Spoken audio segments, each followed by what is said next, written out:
Hello everyone. I'm Steve from Mac84 and welcome to another Mac84 live stream. How's everyone doing?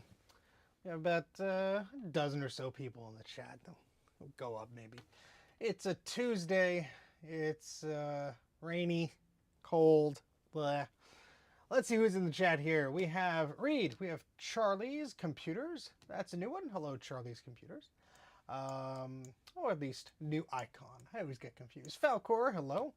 Teaching rabbit genetics. Okay. We have Mike. Let's go already. Are we fixing it this time? Ask Bruce at Breakfast Creations. If you want to help, then maybe. Let's see. We have William D. We have Jeremy's Vintage Hillbilly Shack. We have Francois. We have Everything is Broken Garage. We have Dana. Dana Does Stuff. Holy crap, Dana showed up. Now it's going to be a fun stream. And that's about it for now. How's everyone doing? Whew. Cold. It's cold down here. It's very cold down here. In fact, I could use my Kaiweets KM601, right, to measure just how cold it is in ye old basement. I should turn on some of those G5s.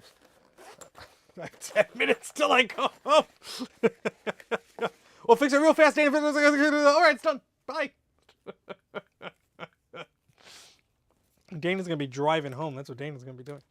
Let's see just how freezing cold the basement is. Turn it on. Let's see. It is 58 degrees, a brisk 58 degrees, but that's not the coldest part. Let's test the floor here and put the little sensor on the floor. It's going down. About 53, something like that. Shut up, multimeter. Hey, Tom Computing, how's it going? Okay, so last two streams actually, we've been battling this Macintosh SE 30 that a client mailed in. I believe it's Benjamin. Yes, it says Ben right on the board. And I say that so I remember when I look through these videos, and I remember, you know, so-and-so when I do the thingamajig, that I don't forget whose board it is, even though there's a sticker on it. Serial number of this board, for safety, is BK0025066. All right, so what the heck is going on with this board? Well, when I first got it, the thing would just go to a CMSC Mac pattern. That's that little weird, fuzzy, grainy, snowy pattern on the display. With the original ROM. If I tried a big mess of wires ROM, it actually would boot, but it would freeze anything related to memory or other shenanigans. So we started tinkering around with it, looking at the schematics, and it turns out it wasn't doing anything with the Scuzzy bus, so that was bad. And it would freeze when it was doing a memory test under Snooper, and it would just freeze whenever it felt like it. So whenever it accessed the serial ports, the memory, or the Scuzzy, there would be the chance of freezing. So there was definitely something not happy on this board. Memory, I would assume, would be something maybe to do with these RAM Mux chips. Now I do have replacements, so that is a possibility. But they look beautiful. I mean, something could have shorted it out, I'm sure, but hell if I know. But what I want to do is sort of pick up where we left off. We were playing around with that Scuzzy port, and even after fixing, assumingly fixing the traces there, it still doesn't want to work. So I am curious if there is anything that we could determine with the help of the schematic to see if there's just a pin that's maybe not connected where it should be with the Scuzzy. Because I tested, you know, directly around the pins and where they go, but I did not test, you know, if the Scuzzy chip is connected to the other things correctly, and it probably is not. Exactly, Dana, exactly. So yes, we did remove the Scuzzy chip in the last stream, and it didn't look too bad. We cleaned it up, but as far as anything else, I think what we have to do is take a look, as I stall for time opening things. There it is. Take a look at the... Where the heck did it open from? Oh, I have too many screens. take a look at the connections from that Scuzzy chip to other chips on the logic board, like the swim chip, and make sure it's actually making those correct connections. My goodness, I can't speak today. A lot of problems. My dad called me about 5 minutes before I was supposed to stream, so I delayed the stream because his 3D TV just stopped working. He loves his 3D TV. We got it in, I think, 2014 for him as a group Christmas gift. It was a refurb unit or something, and it was in great condition at Best Buy or something like that. And he turned it on today, and it just started doing weird colors, so it's probably the T-Con board or something like that. So that's going to be fun, because they don't make 3D TVs anymore, and boy, does he love his 3D TV. So trying to help him fix that, hopefully. Hopefully it's just, you know, replacing a board or something like that. Because the display comes up, it says input, it says all that stuff, you hear the sound, but there's like weird clouds of colors floating around. It's not like he moved it or he cracked it or anything. But anywho. All right, so let's see on this schematic. This is the Macintosh SE redrawn schematic, which is beautiful to look at because, my goodness, that old poor scanned-in one was just terrible to try and diagnose things with. So this is a sight for sore eyes. Mike seems very quiet. Well, does anybody else have problems with my microphone being quiet? Let's show. Let's do a good old-fashioned YouTube poll because yeah, start a poll. Mike too quiet. Mike too. Mike is okay, and then Mike is too loud. There we go. There's a poll in the thing. Do the thingamajig. See the thingamajig. See if that'll do the thingamajig you want it to do. So there we go. I can adjust it. I will be happy to adjust it. Depends on where you are facing. Well, let's hope this is actually using... Yep, it says this is using the Rode Wireless Go, which is this little guy right here. I could raise my shirt up a little bit. And I could try and adjust it. I mean, it has sort of a mind of its own. Let's see. 60% of the people say it's okay. 40% of the people say it's too quiet. So we got a 60-40 split here. Well, I'll tell you what I'm going to do. I'm going to check my system preferences to make sure it didn't just like reset the sound level. Hey, it did. How about... Oh, wait, that's the wrong one. I cannot adjust the input level. It says the selected device has no input controls. So I cannot adjust the input level. I can do it on OBS. I'm going to push it to the max there. That's as big as it lets me go. So my apologies. It seems like I am maxed out. There are no digital controls for this microphone. So you are stuck with what you're stuck with. My apologies. But raise your volume a little or something. It's all I could do. All right, anyway, back to this thing. Well, let's actually make sure that was plugged into the right one, huh? Yeah, that says Rode Wireless Go.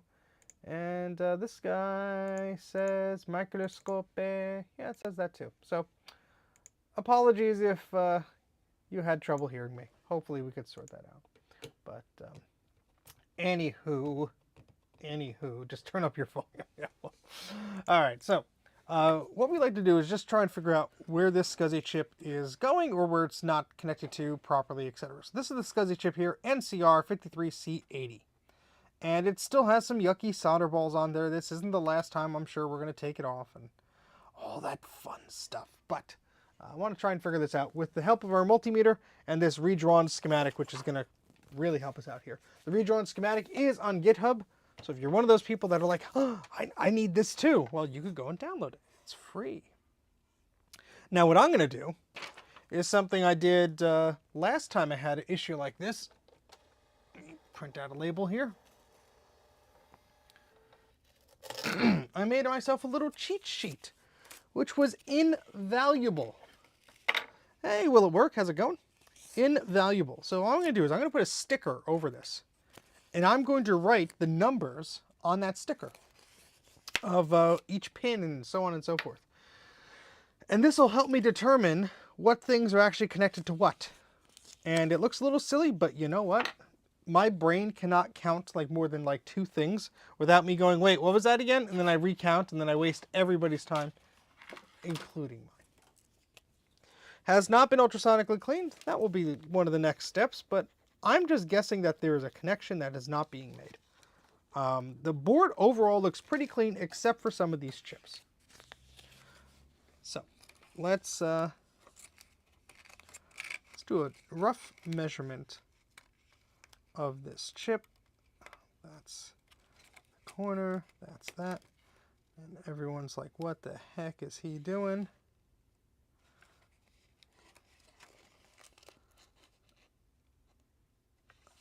Okay, that's that. This is like about up here. All right, so let's move this out of the way. Yeah, well, I do have replacement mux chips, but it seems like it's going to be a multi-factor issue. We're going to at least have Scuzzy issues. Then I'm sure I mean, hey, I really don't know, to be honest. Would the mux chips cause Scuzzy issues? I mean, everything's loaded in memory, I guess, so it's very possible. I'm just cutting the size of the label roughly. I'm doing a bad job of it, but I'm trying. So that could very well be an issue. And I do have replacements. So, but we did leave off with the Scuzzy chip. So I'm just curious. I told Bruce and some of the MacGet guys, I had a dream about the Scuzzy chip, and I know how silly that sounds, but I'm not lying. I had a dream about the Scuzzy chip, and that dream was that it was screwed up. All right, so let's just shave off a little bit here. And this is not something I even saw anybody do, although I wouldn't doubt I'm like the first to do this or anything like that. I'm just saying that I'm sure there are better ways to do this, but me brain no good think sometimes. So now my fat fingers cannot get the little part of the label off. Come on. Come on. There we go. Good enough. So, Jay, you were not here for the last 10 minutes as I was explaining this, so why don't you put your own hat on? How about that? It'll come apparent in one moment.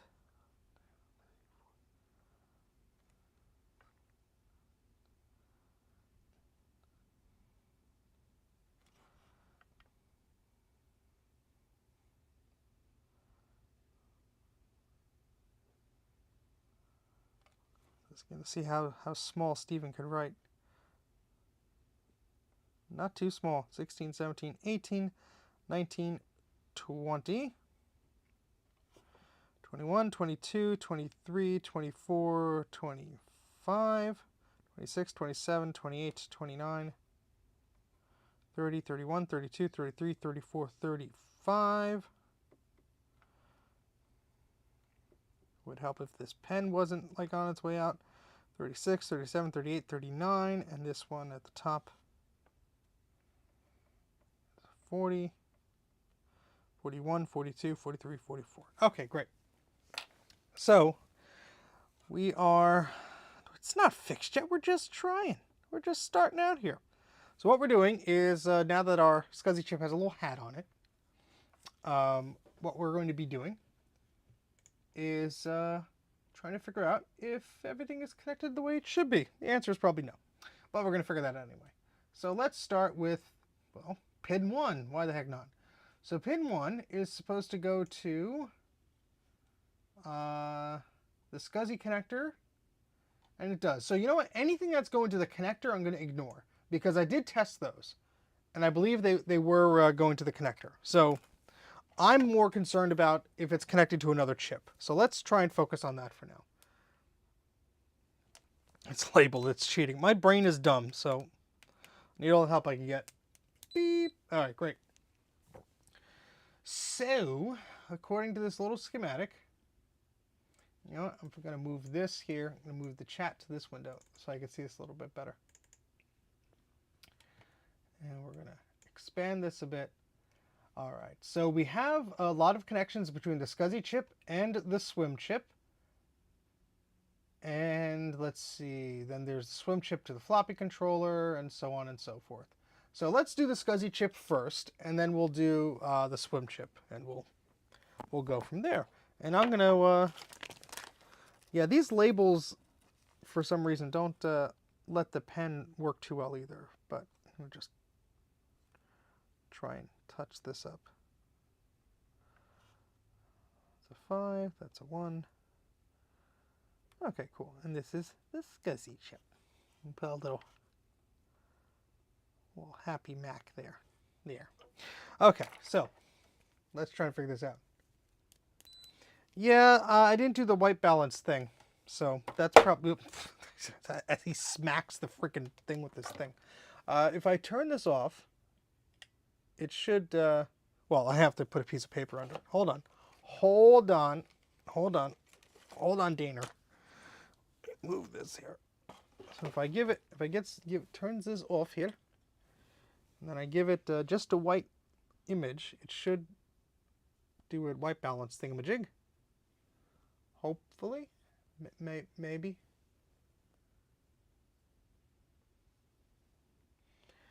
Okay, so that is not exactly. Ugh, my nails are dirty. Not exactly the best. Now I'm not fancy like Bruce. I don't have an HDMI plug in here that I could. Well, it's plugged into the camera, which is, well, you know what, Dana? This is all your fault. You know that? This is all your fault. This deviation from Mac84 is brought to you by Dana Does Stuff.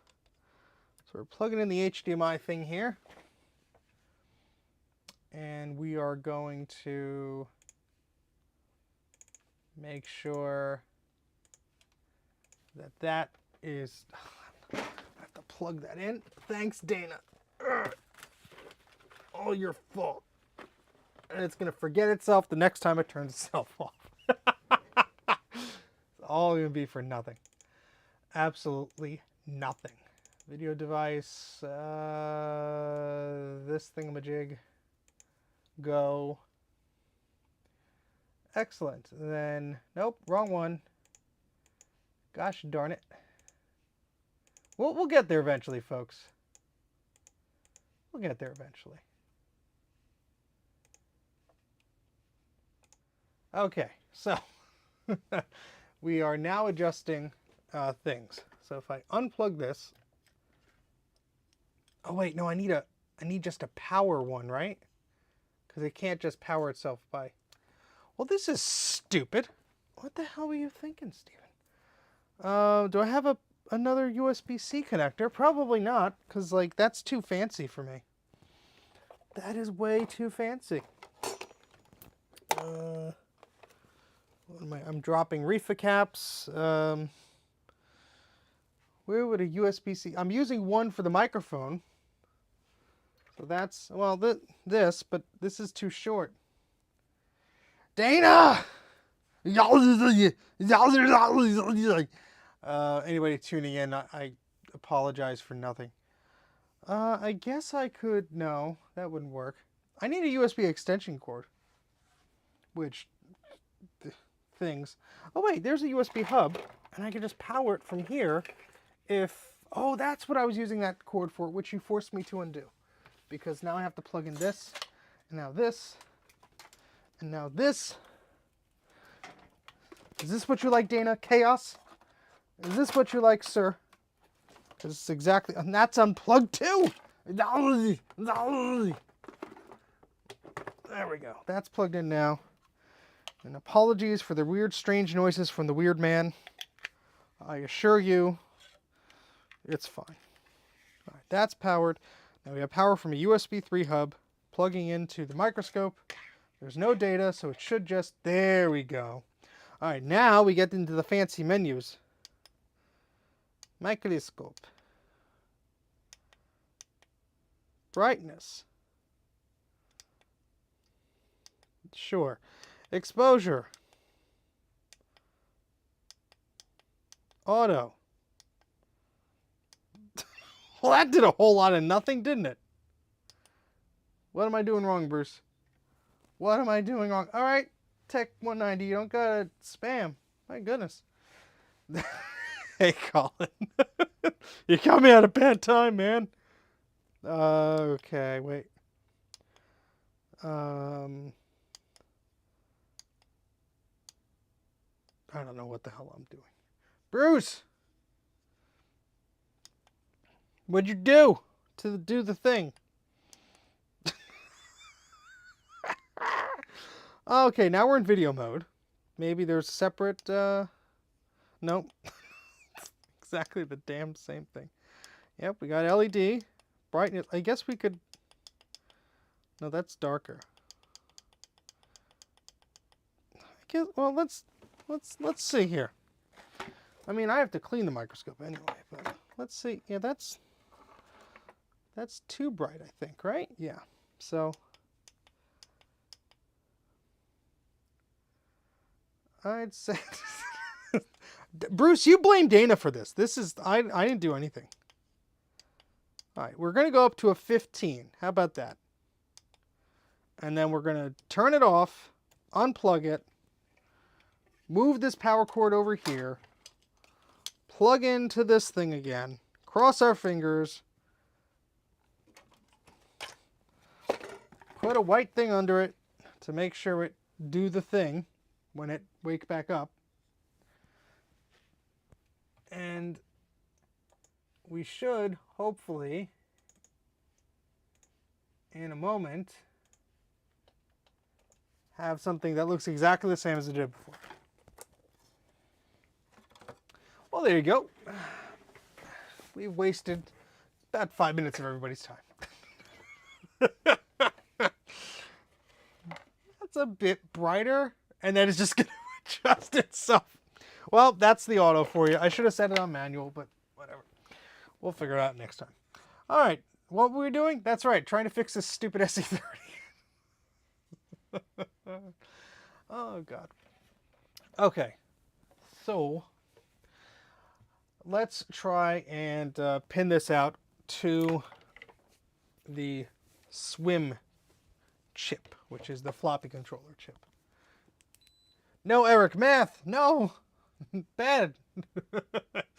All right, so let's look at the left side of this chip here. So 1 to 5 and 7. So 1, what does that mean? It's time for Steven to relearn how he do schematic do.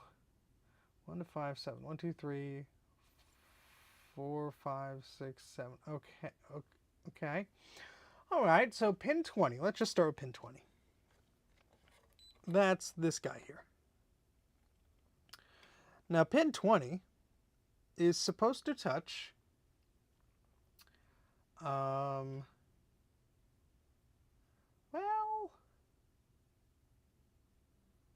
it's supposed to touch pin 18 of the swim. And then we have to do a count. 1, 2, 3, 4, 5, 6, 7, 8, 9, 10, 11, 12, 13, 14, 15, 16, 17, 18. Which it does touch. How about that? Okay. So now let's try pin 21 of the Scuzzy chip. So pin 21 is supposed to go to pin 15, which we did do the jumper thing for, but that was sort of cheating. All right, let's do pin 22. So pin 22 will be right there. Okay. Now pin 22, oopsies. Pin 22 is D29. D29 goes to 14. So 1, 2, 3, 4, 5, 6, 7, 8, 9, 10, 11, 12, 13, 14. This is counting with Steve. Let's make sure that wasn't a fluke. How about that? That's fine. Okay. And let's move on here. So 28, so that's pin 24. So that would be here. Pin 24 should go to pin 13.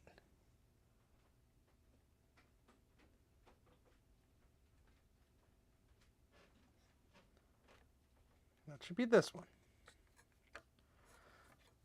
This is hard to do.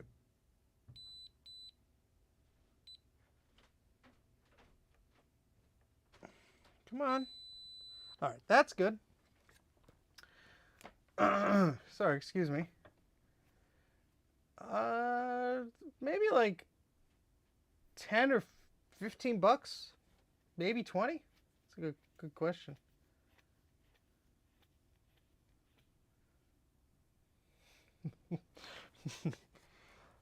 And we will never adjust the brightness ever again. Damn it, where was I? All right, pin 25. So pin 25 goes to D27. So pin 25, that's this guy. That's D27, that says 9. So 1, 2, 3, 4, 5, 6, 7, 8, 9. That's fine. Okay. So now we need pin 26. And that would be pin 8. So that would be this one here. If I could get my little thingamajig in there. Come on. The worst angle, I swear. 1, 2, 3, 4, 5, 6, 7, 8, 8. Yeah, this should be it. And that's a no. So 26 goes to D26 and D26 goes to 8. And that is not making a connection at all. So let's write, whoop, wait a second. Was that just me touching them together? Probably.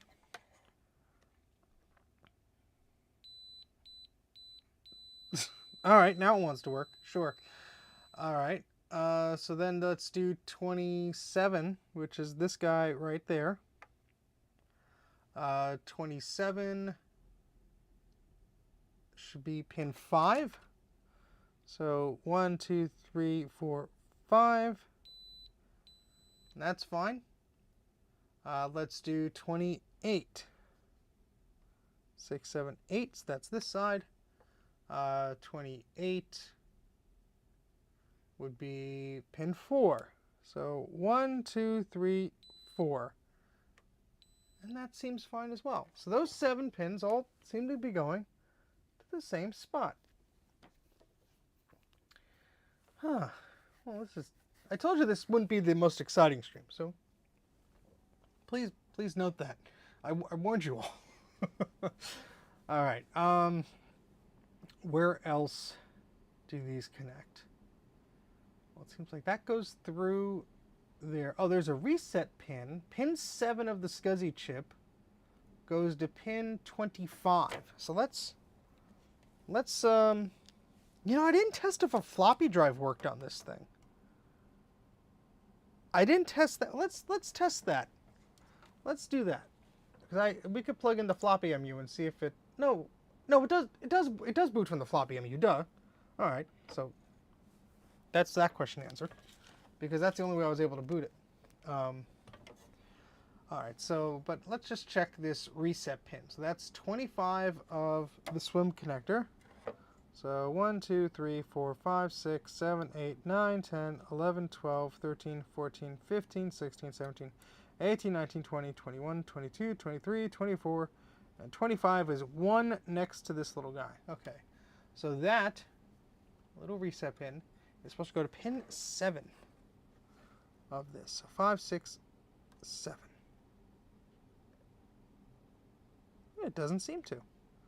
1, 2, 3, 4, 5, 6, 7. Interesting.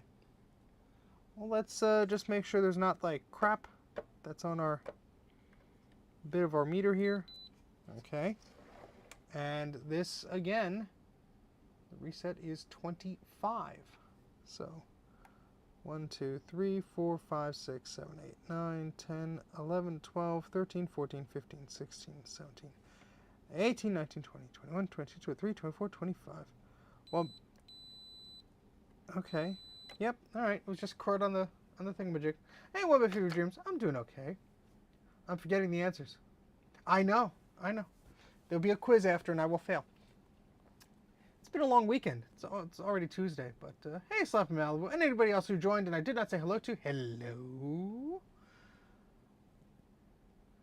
Who's writing math problems on top of their Apple II? That's not good. Hey, Big Bad Biologist, Big Bad Bench, or as I like to call B6. And I never say that because I always say the full thing. Shut up, you multimeter. Let's turn that back on. All right, so there's more pins in the Scuzzy chip we could test, because of course there are. There are 4 more. So let's do that. There's looks like that connects to multiples, because we have Scuzzy. Oh wait, that's, yeah. What the hell is that? What the hell's going on there? A6, 5, 4. So A9, A10. I don't understand this, but sure, let's go with that. No, I don't understand this. What? Who? What?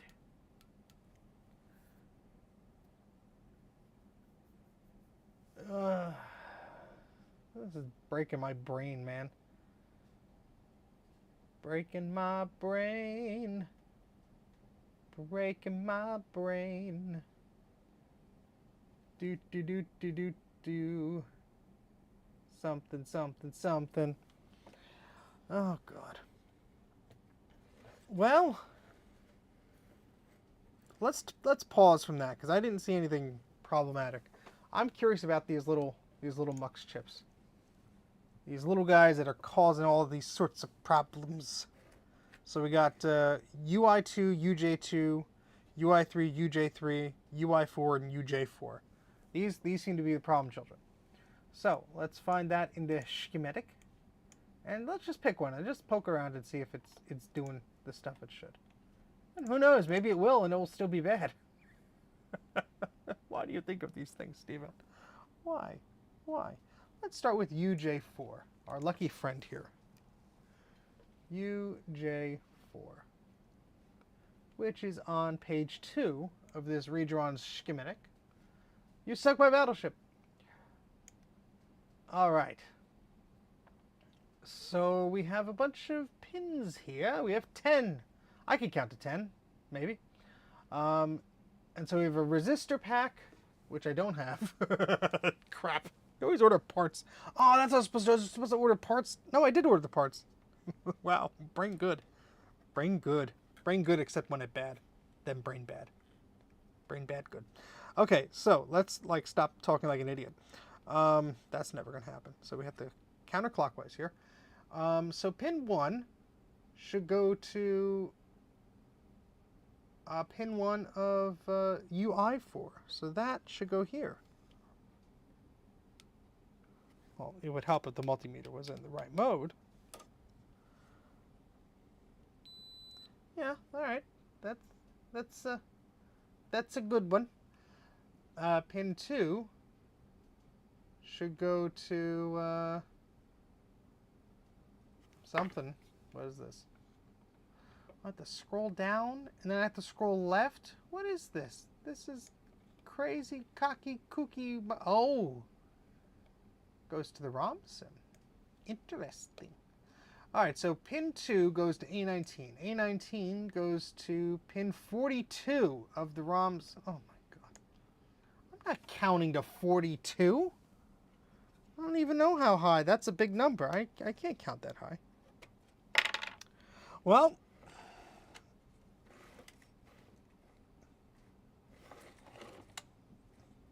it says, no, that's 1 for that.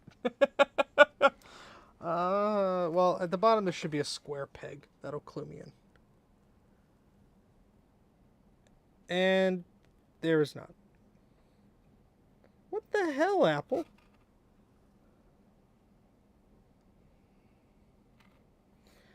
Well,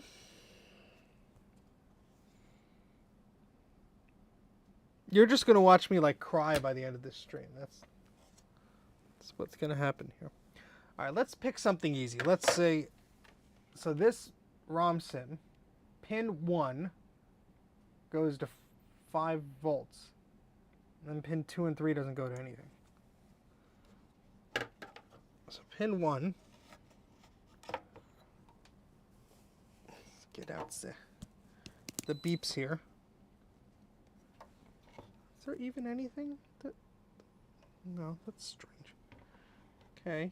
Well, you can't see anything because it's too close or far away or something. He's doped up or dying or something. Be me by the end of this stream. Let's make sure I didn't screw anything. Oh, there's the square one. There's pin 1. With all the nice flux on it and everything. So if I do that, and then, yep, 5 volts. Yay! I'm learning. So I'm assuming it's 1, 2, 3, 4, like that. Well, 2 is not supposed to connect to anything. And neither is 3. 1, 2, 3. But 4... ow. Mike, you come over and fix it. I don't... What am I doing? I'm smashing keys on my keypad. I'm so disjointed? Is that a word? Huh. Schematics are hard.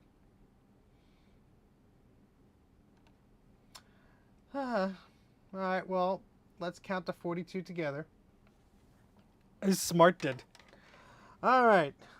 2 plus 2 is 4. 1, 2, 3, 4, 5, 6, 7, 8, 9.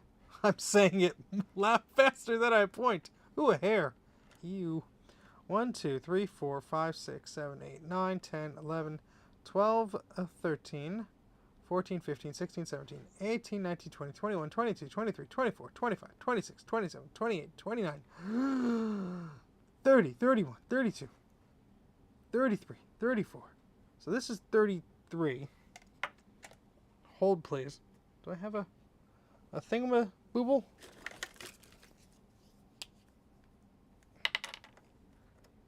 Three. Yeah, I could read that. Why not?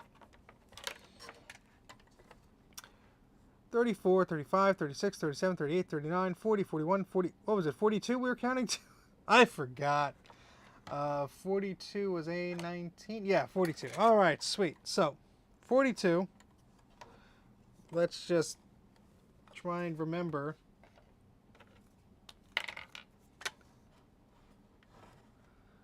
Four, 5, 6, 7, 8, 9, 10, 11, 12. So 42 is there. Right, that little black dot. Oops. And I dropped the cap to the marker.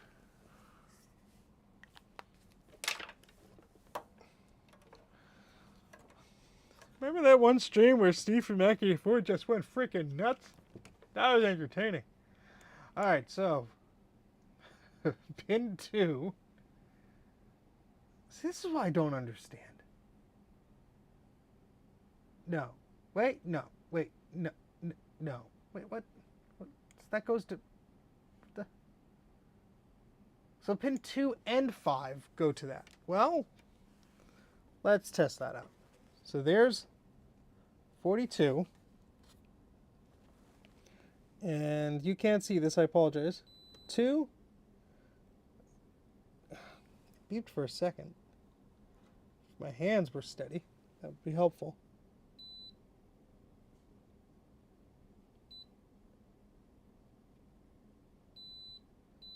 And 5. Okay, so that's fine. So those are going where they're supposed to. Now, oh God, this just continues. I mean, let's be honest here. If the chip was broken, would I still get continuity? Or should I just replace these one by one and just see if that fixes it? These are honest questions. I do not know the answer to these questions.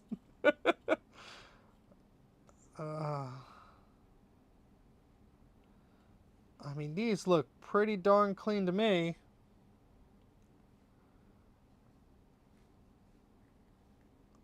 But then again, broken chips are invisible. Well, at least the broken parts of them are.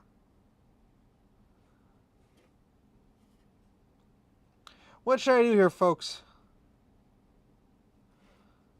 What do you think? At what point do you give up and use a bulb board with these?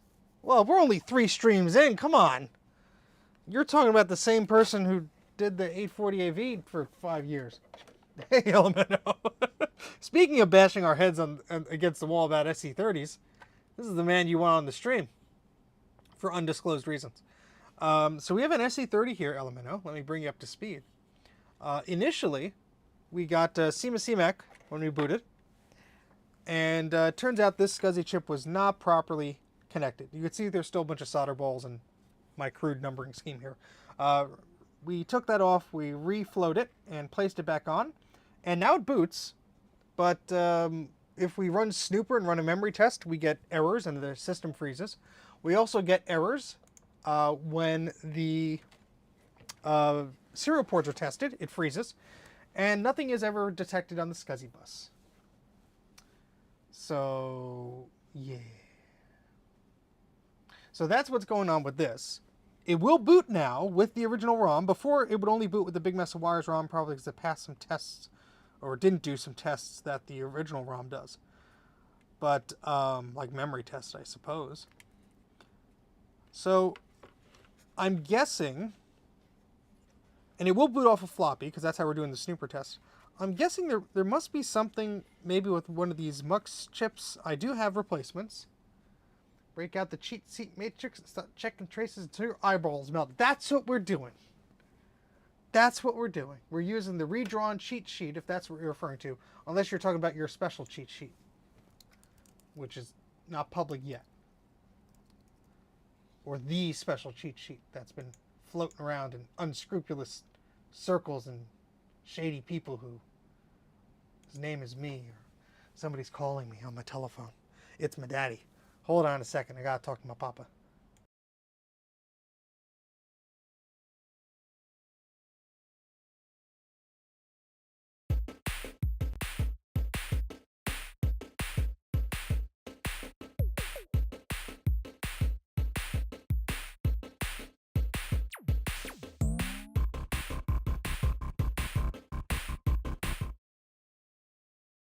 Sorry, my father wanted to update me on the situation with the television. Instead of now fancy colors, now it's just all black. It's fantastic. Okay, same thing.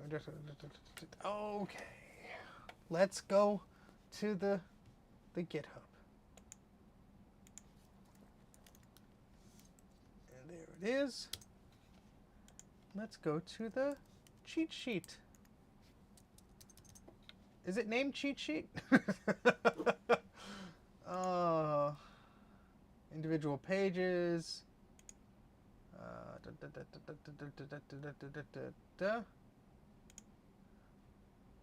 Hardware, firmware. Sorry, I'm just terrible at GitHub, so that's just bad. No, he updated me on the situation, and I said okay. It's just the last couple of pages of the, oh, that's right. The the pin line matrix. Here we go. We have the pin line matrix and the data line matrix. So do I play tic-tac-toe with these? Is that is that what I do? Oh God. Oh God. No. I don't want to do any of this. I have my own crappy machines to fix. I don't, game over, man. Game over. Alright, I guess I do have new chips of these. I can just whip them off and put new ones on and just see if that fixes the problem. Then I know, right? Right? I like that plan. Throwing caution to the wind. Just ripping chips off. These MUX chips. We have new ones. There's only 6 of them. So if one of them failed, I guess we could do them in a series. Replace one, test, replace one, test, replace one, test, until it works. Sure, Steve, that sounds like a great idea. Excellent. Thank you, other Steve. Now, where did I put that box of parts?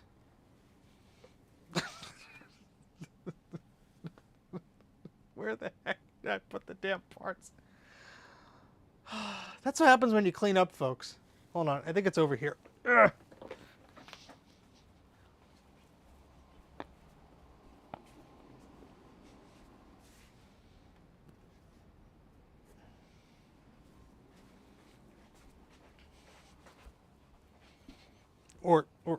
Or not.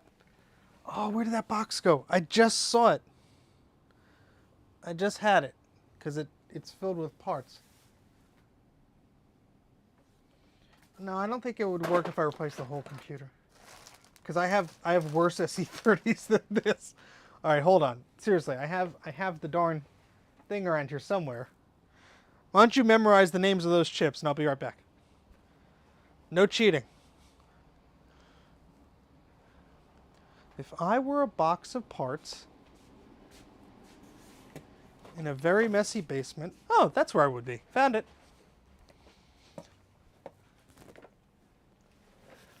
I did label things.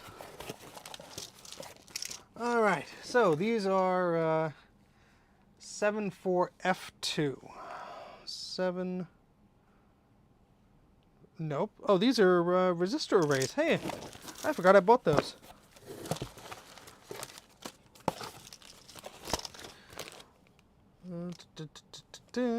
Those are more thingamajigs.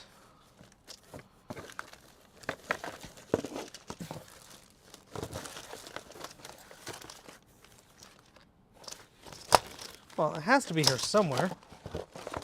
Unless it's in yet another bag, which is entirely possible. Oh, come on, Stephen. How stupid are you? Well, apparently very. Oh, wait. Yes, here they are. Yeah! Found them. I found them. It's like a rattle.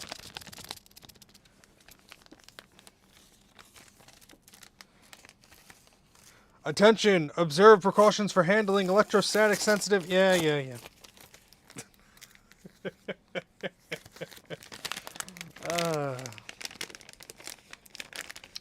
Well, I did... Did I replace the memory and try with different memory? Let's do this. Let's test the same memory in a known good logic board. That's using your old noodle you should have done like 2 streams ago. Well, let me get another SE30 logic board. That is a good one. Let's see. Color Classic, 2SI, 575, Macintosh TV, battery bombed SE30, battery bombed LC475, LC3 that needs a recap, LC550, and that's a 6100. Oh, that's a power computer. Okay, so it's not there, but see, I labeled them. Not that you could see. I'm just lying to myself, poking things and talking to myself. That's the whole part of the joke. Huh. Hold on. Let's check this pile. That's Trina's Mac Classic, which I will say, Trina's not here, but I will say is absolutely corroded to hell and back. So I don't know what she expects from that, but that's the status of that. It's an SE30. We could use this one, I guess. I'd like to use mine, but if I can't find mine, there's another. Oh, shut up, you multimeter. Hold on. There was a system here. Where did that SE30 board go? That's mine.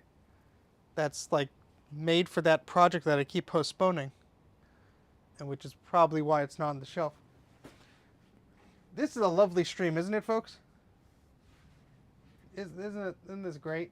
Rudy's here, and he's going to leave now because I'm just flapping around doing stupid stuff like misplacing SE30 boards. It's a Mac 512K board. There's a Macintosh SE 800K board. There's a battery bombed SE30 boards. I only have one of my personal SE30 boards that works. Just one. The rest are all terribly battery bombed. No, that's a piece of software. What is this one? That's a 512K. Where the heck did this darn board go to? I mean, oh, shut up. Where the heck is this stupid board? Huh? Sigh. Let's sigh.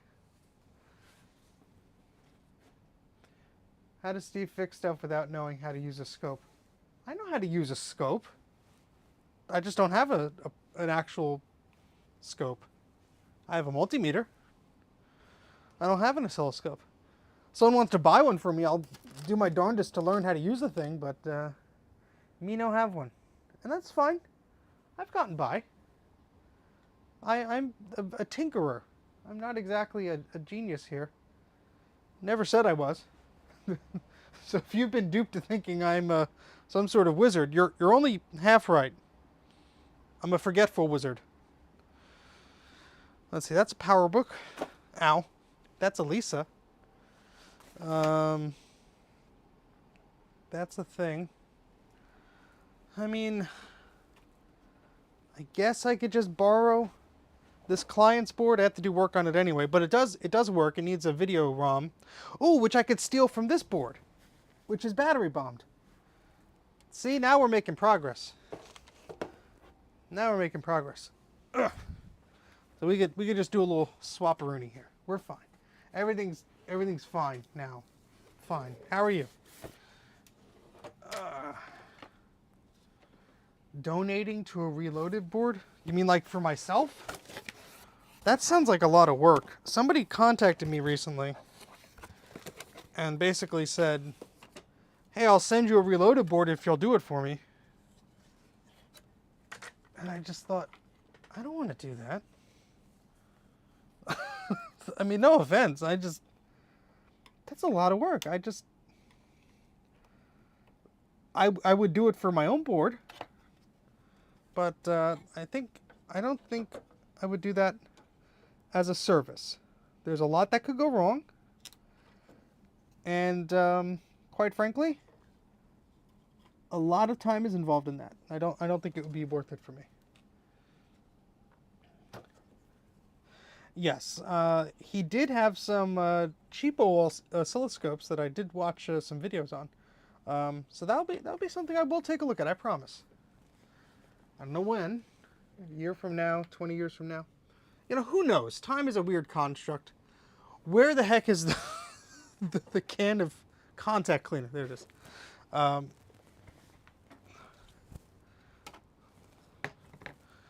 have to steal the straw from the lithium grease because I can't have nice things.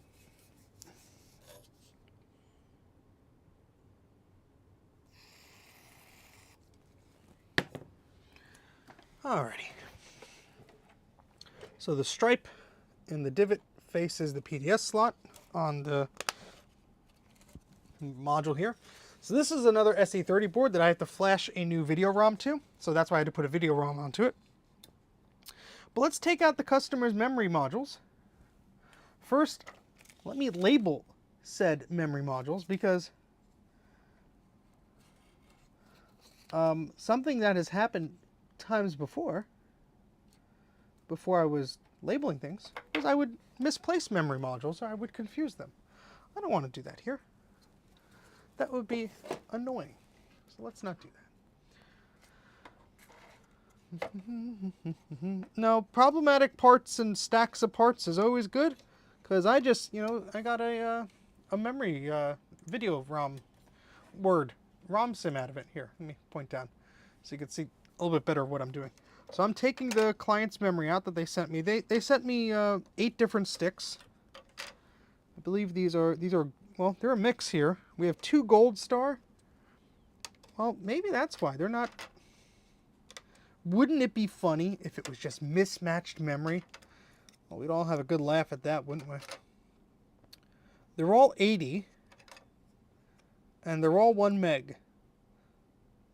But still, let me see something here. First, let me label them before we go any further here.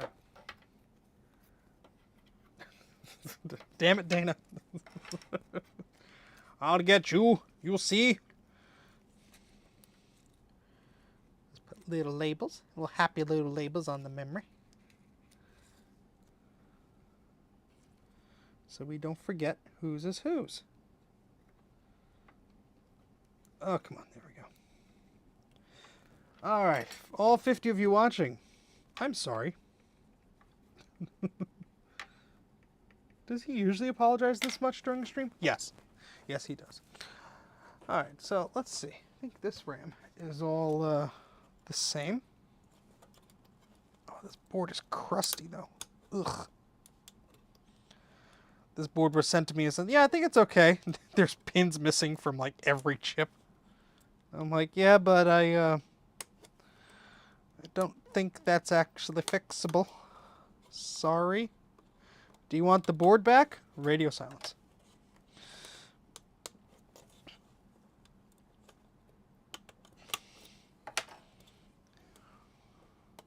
I mean, it's so hard to see things via pictures, especially when, you know, someone takes photos. You know, they're a little blurry or something like that. And you go, oh, I'll take a look at it under the microscope. And then you're like, oh, God. All right. Let's see. The board is fine. It's the components that are bad. I like Eric's answer. That's a good answer. All right. These are they all the same? Absolutely not. Jeez. Holy crap. We have 3 NEC in one with a V. Is Vigo? I don't know. There's just a V there. Come on. Be more focused. I just kind of wanted to do it. So just come on. Just get in there. Just kiss. Kiss the camera. There we go. So this is 70 speed and the rest are 80. So that's probably not cool. All right, let me get the box with the gentleman's memory. Where did put box go? Damn it, Steven.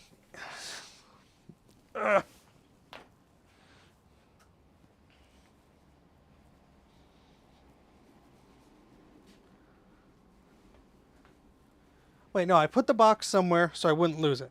Now, where was that place? Is that it? No. No. Oh, come on. It's no fair. I just had it. It has to be around here somewhere. I bet Dana took it. Yeah, Dana snuck over here and took that box. You know, I thought it was elves, but it must have been Dana. That's exactly who it must have been. Ooh, a Quadra. Let's play with the Quadra instead. I'm sorry, guys. I'm sincerely just racking my brain tonight because, you know, I thought I had everything organized for this stream. Obviously not. I mean, that's clear by now. But hopefully there's some small entertainment value or amount of pity that you have right now. That is just, you know, just making you cling on to not hitting that unsubscribe button.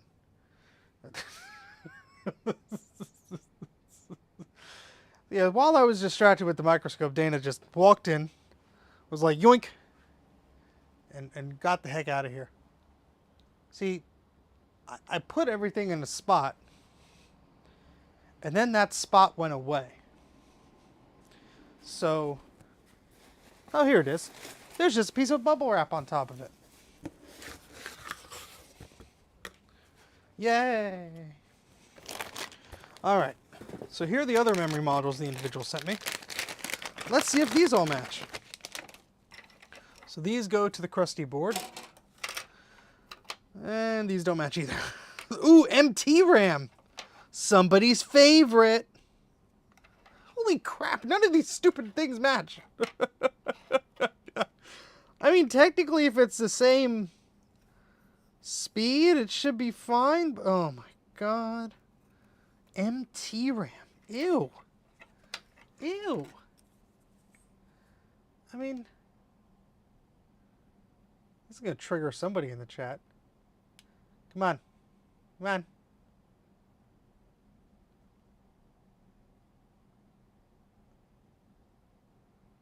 Ugh.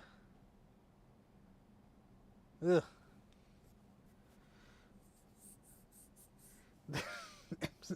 MT RAM's the best stuff ever.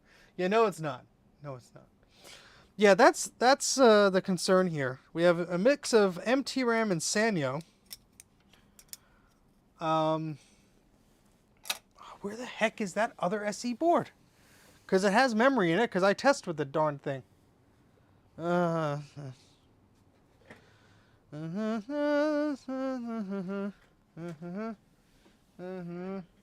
Hey, Sean, could you help me find some memory? Yeah, sure, Steven. I'll help you find the memory. Oh, thank you, Sean. Sean's going to help me find the memory. So it'll take him about 3 or 4 hours to drive over. While we wait, we could play show tunes. Okay, let's see.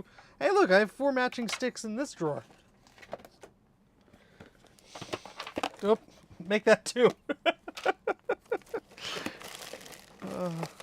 Is he laughing to himself out of pity? Because, I mean, if that's what this is, I've seen it done better before.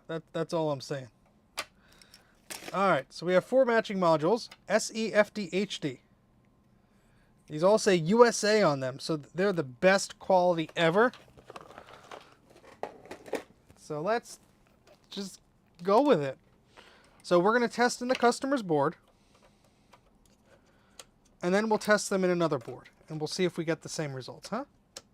USA, USA. Hey, MacFX, how's it going? Thank you very much, Mark. Eep! Go to MacFX.com for all sorts of crazy crap and cool accessories for your vintage Apple or Macintosh computer. And this is the weirdest ROM sim I've ever seen. Usually they're a bit taller, but...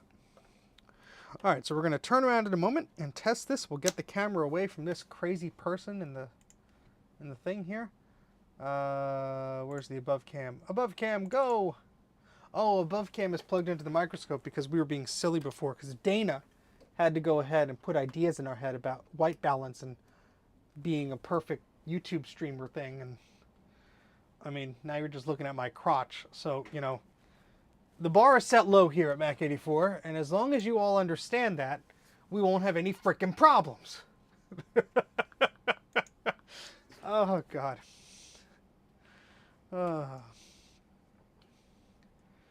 Remember there's that little checkbox that says this stream is not for kids? Yeah, there's a reason for that. Okay, so let's plug the cursed board back into the thingy and say what's doing the thing. Transparent, tam, wink, wink, nudge, nudge.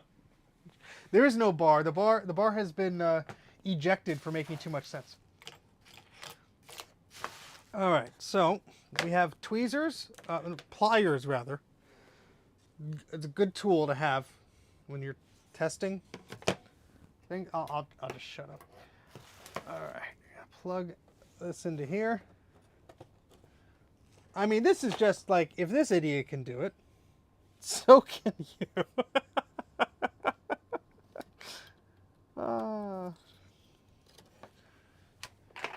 That Steve guy, what an act he puts on. What act? All right, we're going to plug in a blue Scuzzy here.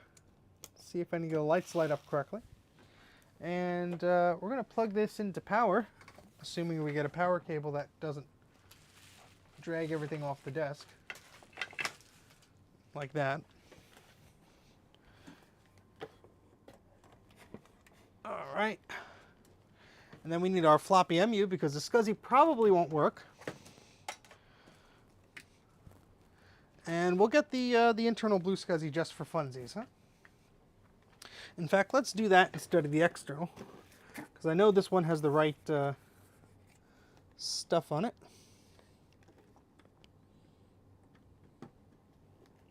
So what we're doing now is we're just testing to see if different memory that is completely matched, all the same manufacturer, to see if different memory, all matching memory, solves our memory error and some other crazy crap. I mean, I assume it passed the memory to an extent, because otherwise it wouldn't boot. But we'll find out together, won't we? Won't we? All right, let's plug her in. We should get a keyboard, you know, to go typey-type on. We used to have a keyboard within reaching distance, and then I had to clean up. Let me get up again. Here's a keyboard. Clickety click, click, click. And a non-matching mouse. Sue me. And we're going to plug in the thing. And we're going to move our tweezers. And we're going to turn it on. 3, 2, 1. So the speaker does work. It does chime.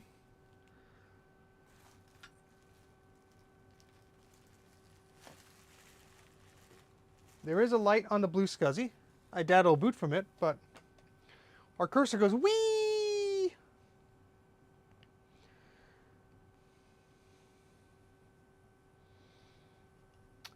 Yeah, so I don't think it's going to boot from the Scuzzy disk. Yeah, it's going to the floppy with the question mark. So the Scuzzy is still not fun. But let's boot up System 6 from a floppy. From the floppy EMU. I'll give you a hint, Sean. You're sitting next to me. All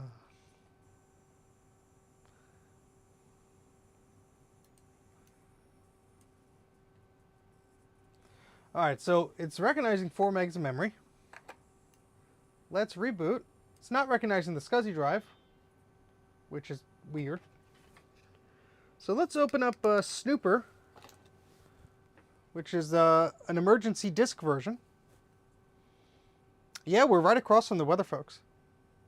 And David Murray is so close to that he'll be forced to look at us. Thank you, Adam, for the super chat. Eep, the rabbit food fund, so they don't eat the Macs. Only one of them really went after a computer, and that was the speaker system a few years ago. But the sentiment is appreciated, so thank you. Oh, goodness. All right, so let's deselect all of these and just do a RAM test, and let's see what happens. Usually it gets to like around 3 or 4, and then it just comes up with a bus error. So let's see. We're on number 2. Number 3. Here comes the magic 4. Test failed. Bad. There's our bus error. Yay, we're on the special bus. All right, so let's shut this off. Now let's put the same memory in a board that should work. And let's see.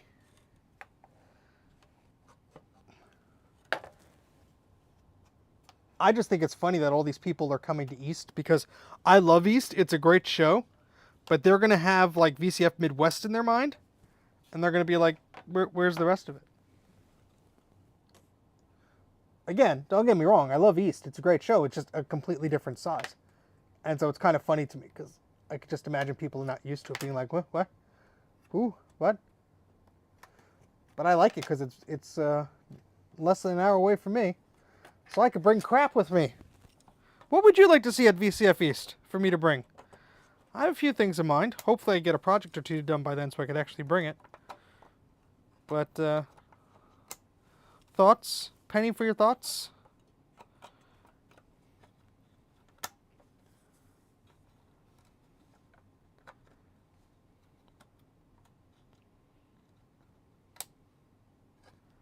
Set-top box? That's not a bad idea. Set-top box, I could do that.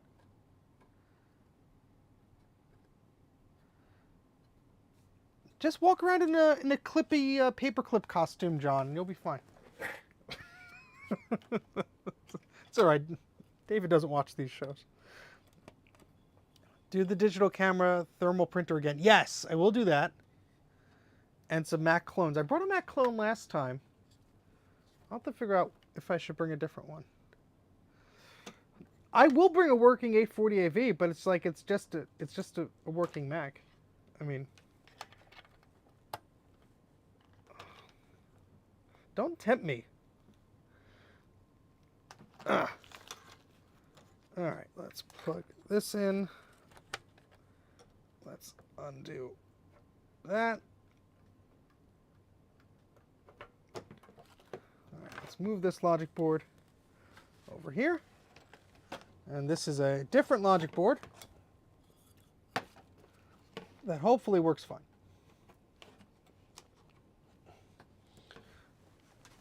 Oh boy.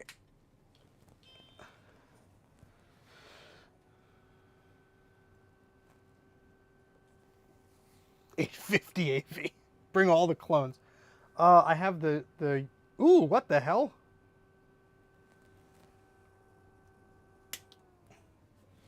Well, I guess it doesn't like the video ROM I put in there. Maybe that video ROM is bad. Yes, it is. Well, oh my God. What are the odds of having two bad VRAM modules? Video ROM modules, rather.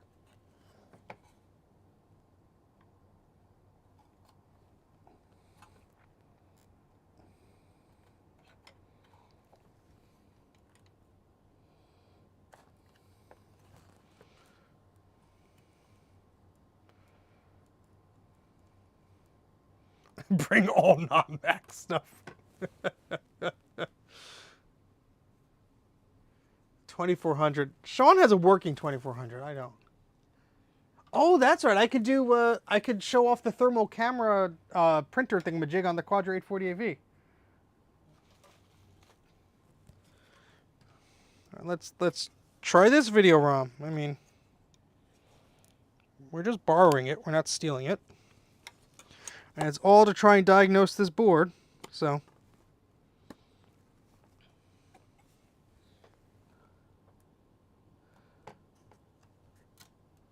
Alrighty. There goes the mouse and the floppy MU. I blame Sean on that one. Sean, you saw it start to fall over. You didn't say anything. Alright, let's try it again. 3, 2, 1.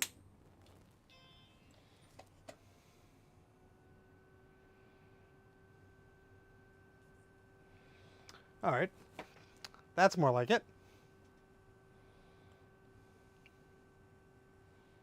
The performance art. You made it fall over. So this should boot off of, well, it would boot off of Scuzzy if any Scuzzy was connected. But,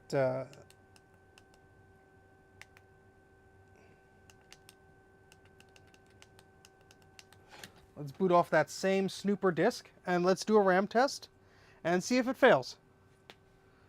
The Molar Mac and a wheelbarrow. I'll bring a Molar Mac if you bring a back surgeon.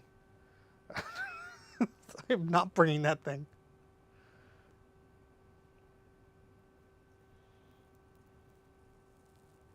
Yeah, that show, there was a few empty spaces at that show with that guy with the Mac Plus.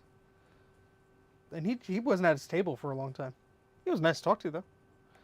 It would help if I'm not putting the keyboard down, pushing all the keys. Alright, so we're going to do just the memory test, just to see if this RAM that I was testing in the other board would work or not.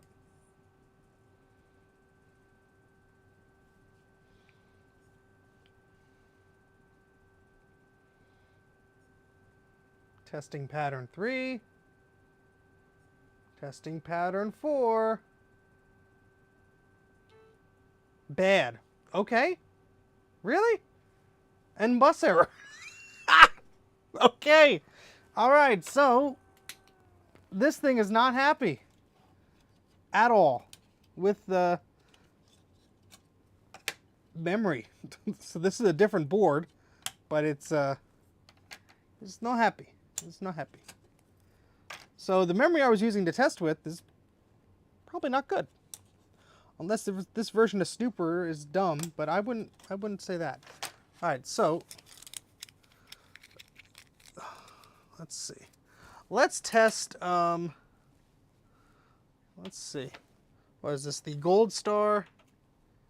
And what other brand is this? Let's test the Gold Star and the Sanyo because they both made competing televisions. Yeah, let's do that. The dumbest reasoning ever.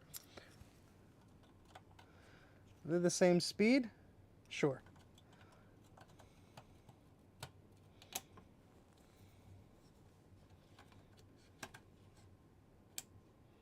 You can't mix those memory modules. They were competitors.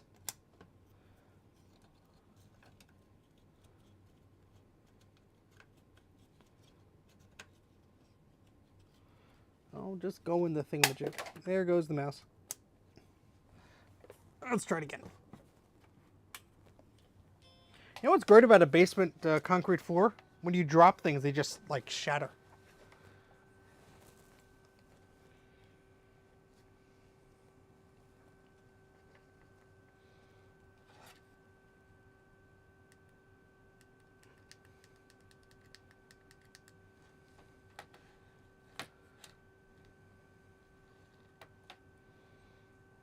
I'm going to bet that this RAM is bad too.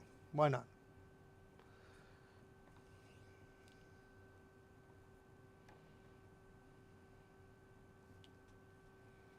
Usagi Electric. I like that name because bunny. Usagi means bunny. And no, I'm not bringing a bunny. I swear, it didn't eat all of your cables. They were like that before the event started.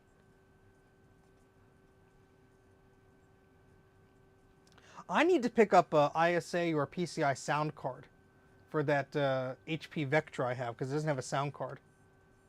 That's what I need to pick up at VCF. I don't need it, but it would be nice to have a sound card for that computer. I swore I had like a spare PC sound card, but I used to go to the Trenton Computer Festival and set up like a little booth, and I'm sure I sold it because it was PC stuff and I didn't know what the hell it was. All right, testing test pattern 3. Here's for all the biscuits. Test pattern 4. Bad. Okay. Huh. Oh, what the hell? I mean, this is a different board, folks. I'm just trying to use it to test the memory here. But it's not helping us out, it seems. I know SC30s are picky about memory, but my goodness. I'm testing them in the right bays, right? The first 4, right? You know what? I think I have some RAM, but I have 2 and not 4. And again, that runs into the issue of things not matching. Let me move this back so I could move these tools and then put the keyboard here without it sitting on my lap precariously. Do you have peace of mind? The Diag stuff? I have no idea what you're talking about. Please elaborate. I'm curious. Okay, well, it didn't like these memory modules that all match, that are non-parity, that are 1 meg and don't know the speed. But they say USA on them, so yeah. The top of my bald head. Bad RAM makes the bus very sad. That's my new hit single. Thank you, Dana. Dana's like, damn it.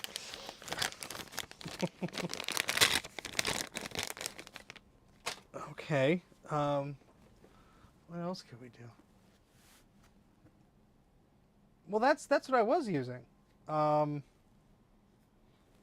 what I was using. I was using a few different ones. I mean, I tried the Gold Star and the Sanyo.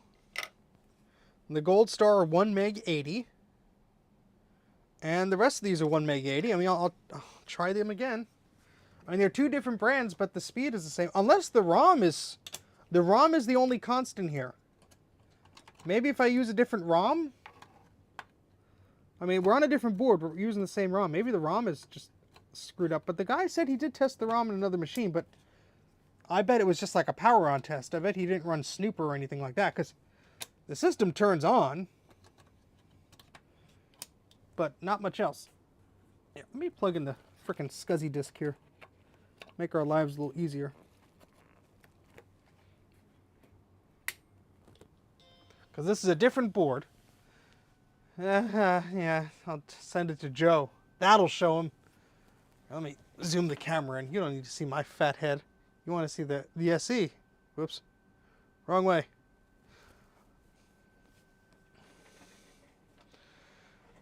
Oh, boy.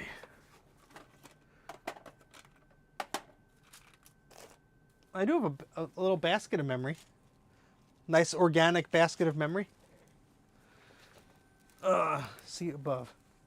Peace of Mind was made by Digisoft for testing. Should be in the garden if you don't have a copy. Well, I mean, Snooper is that like the same thing as Snooper? I mean,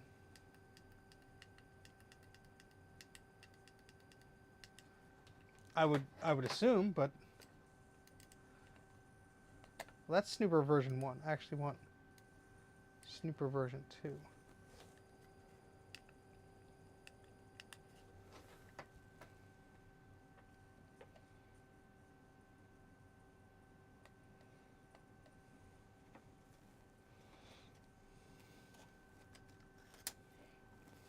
Let's see. Calabo, Samsung. Well, let's see if I have any matching ones here. These are from a Mac 2 CI. That should work, right? I mean, not too far off, right? Oh, wait, do I already have it on here? That'd be funny. No, I don't.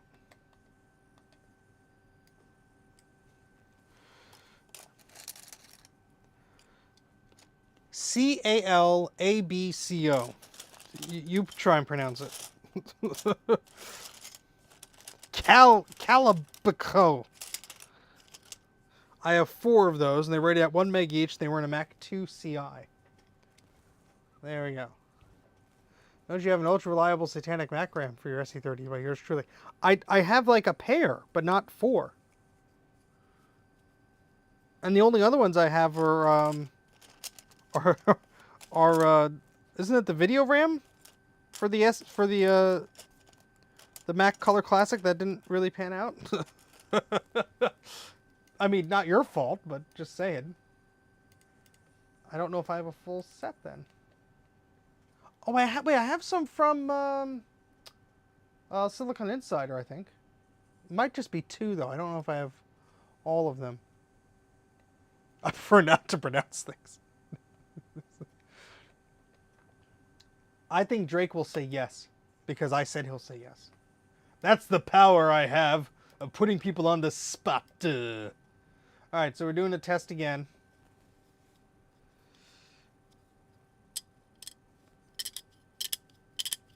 I'm going to run the same damn test with a different ROM. Because I have thoughts now. Testing with pattern 4. This for all the marbles. Passed okay. All right. So it was a mix of whatever the hell this was. Let's quit.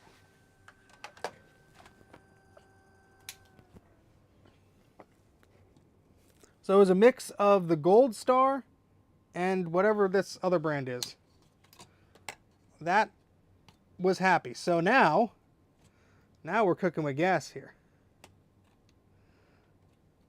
Now let's carefully take out these stupid memory things with these stupid plastic clips.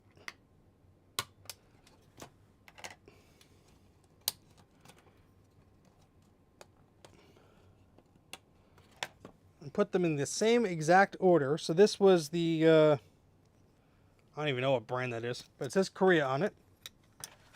All right, so we're going to take this memory, we're putting it here, ejecting the ROM sim, removing this board.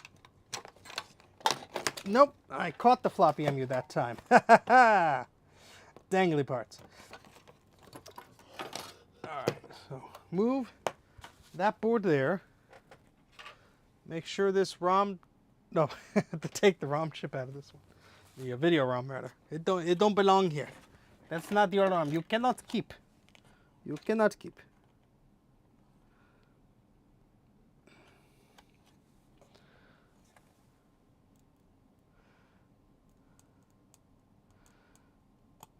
Okay.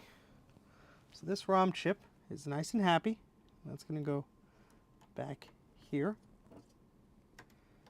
Okay. Now we're going to put the memory in the same exact order that was in the other system. I want no tomfoolery here.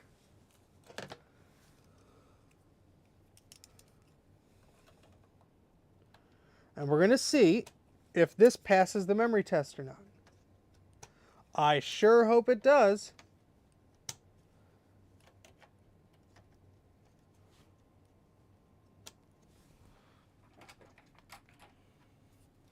Yes, they are very brittle and I hate them.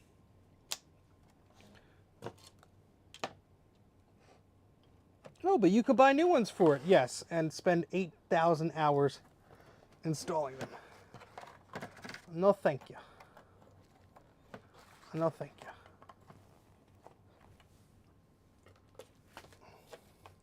All right, so back to our problematic SE30 board with the same RAM and ROM configuration as the other one. And turn it on. 3, 2, 1. Ding.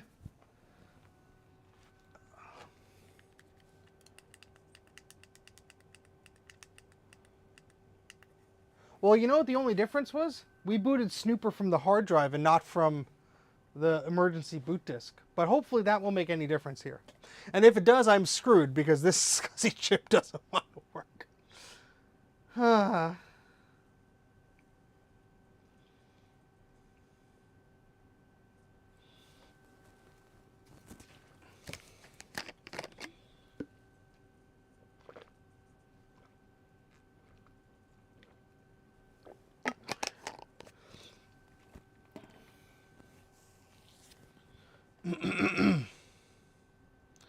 That water tasted funny.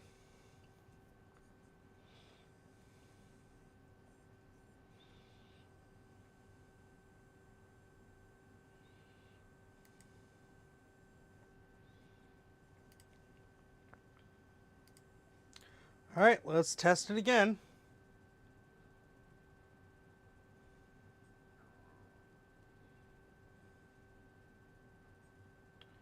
Three. Here comes 4. Bad. All right. That makes no sense at all.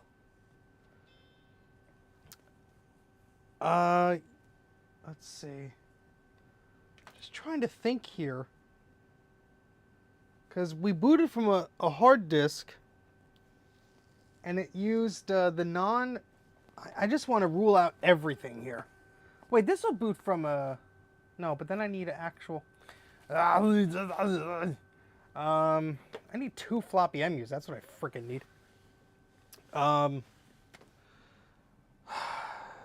Yeah, that's what I would guess, but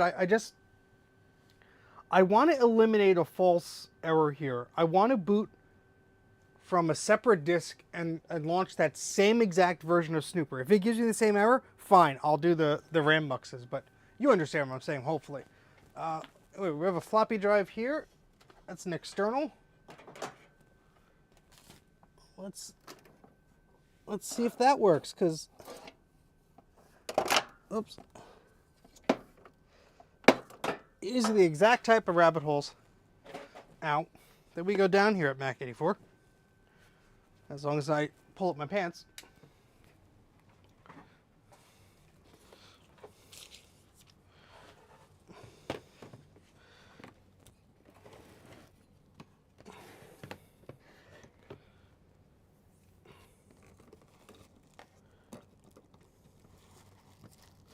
There was some guy on Reddit that I made very upset because he daisy chained like 2 or 3 Apple 5 1/4 drives and 2 Apple 800K drives to a Mac.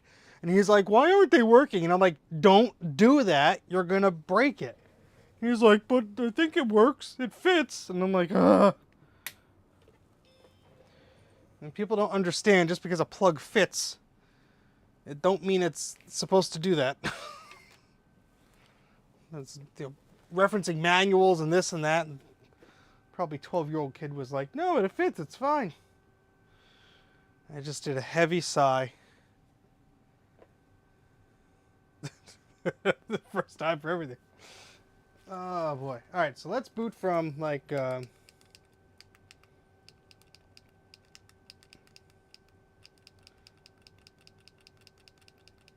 let's say like 7.1 disk tools or something like that. And that's going to boot. Now let's see if I can find a floppy that'll make this happy. Now let's boot up the, we have another Mac over here. Good old Power Macintosh 8600. That's going to help us out here. Is there a diagnostic part that could test the ROM? Oh, you know what? Now that we have, oh no, see, the Scuzzy still don't work. If the Scuzzy worked, I would do the tech step.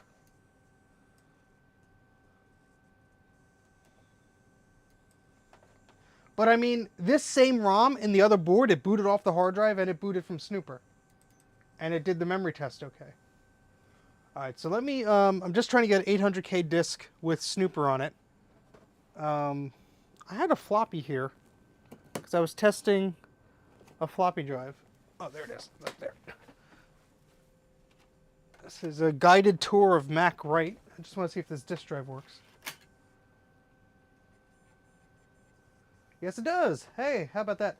Ooh, a saved letter. Well, somebody had a lot of stuff on here.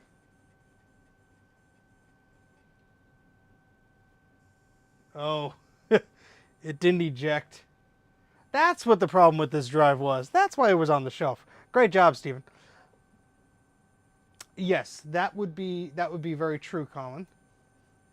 And now I'm hosed. Hold on. Ugh.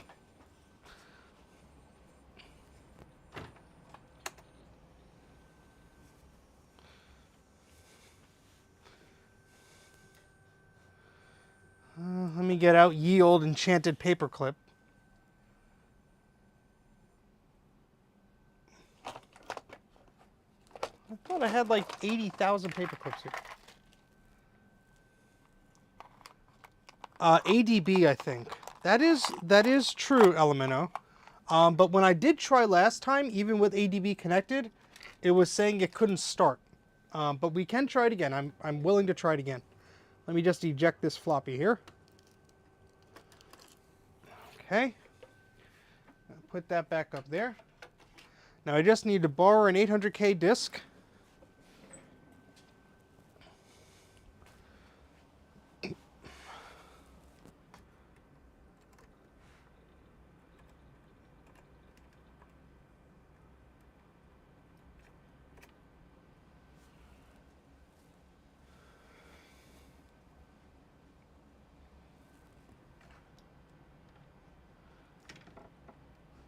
Hold, please. I am making sure Apple Talk is enabled on this 8600. I wish you could see it, but you can't because I'm all the way over here. Clicking save. Alright, so I have 800K floppies here, because that's an 800K floppy drive, even though the SE is capable of reading 1.4 meg disks. That floppy drive I don't think is. So I'm going to use a disk here. We're going to connect via chooser to the Mac Mini, which is not showing up in the chooser, but I memorized the IP address, and it connected, and Bob's your uncle. And now,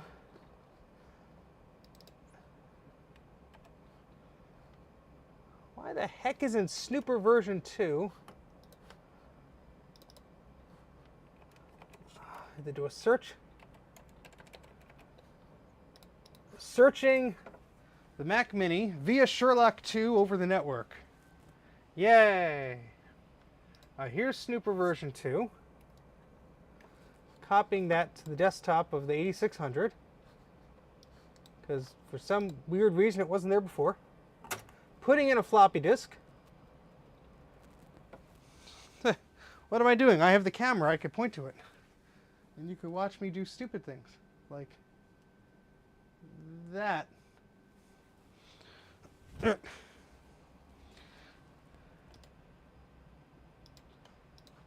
Alright, it's a PC disk, so we have to erase it.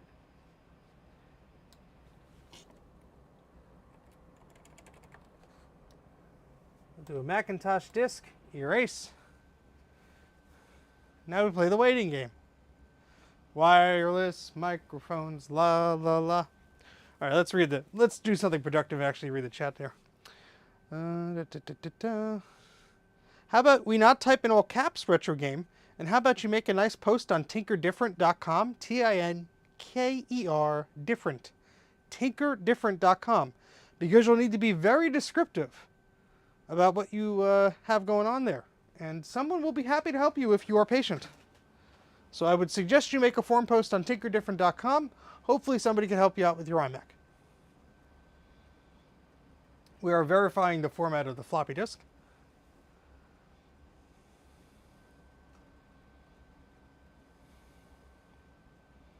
Wouldn't it be funny if the Snooper application is bigger than 800K? These are things I think about after I commit to a plan. Okay, so the floppy disk has been written. The application is, drumroll please, 680K. We are saved. All right, so we're copying that to that floppy.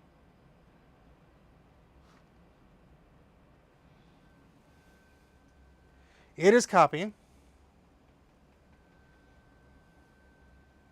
About 5 seconds left.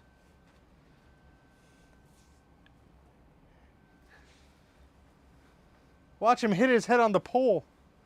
Funny.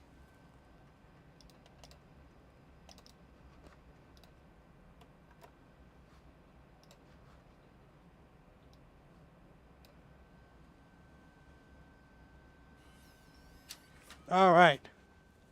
So we have Snooper version 2 on this floppy. So technically, even though the floppy eject mechanism is not happy, we can boot from one system and not be reliant on the maybe suspect thingamajig on the thing.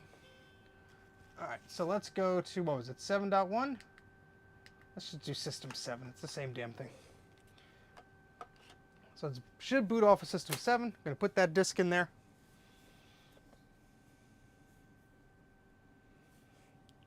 Pay him not to. I will not dance around that pole. I've gotten complaints in the past. It's almost like Eep. Well, 1-Bit Fever Dreams, keep on going. Everyone subscribe to 1-Bit Fever Dreams. Excellent content there.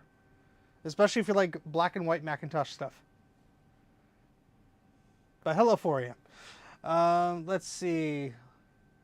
I'm loving that Cyclones drive on top of the 8600. Well, thank you. I love it too. That's why it's there. I have a bunch of those discs to try and see what's on them. That'll be a whole other stream. Maybe. It's taking its sweet time booting off the System 7 floppy. Dana complained. He ousted himself. Yeah, we could do the tech step after this, I suppose.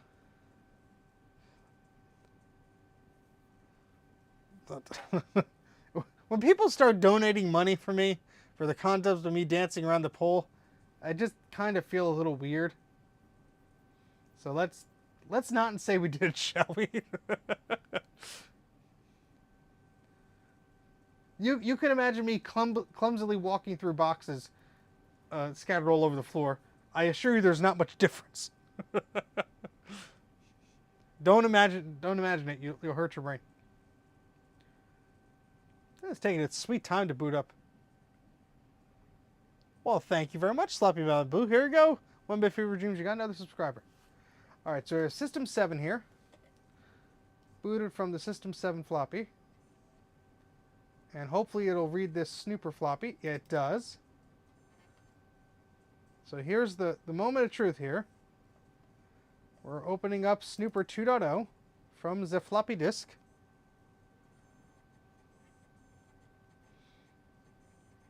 Well, I did get those parts in for the 2CI.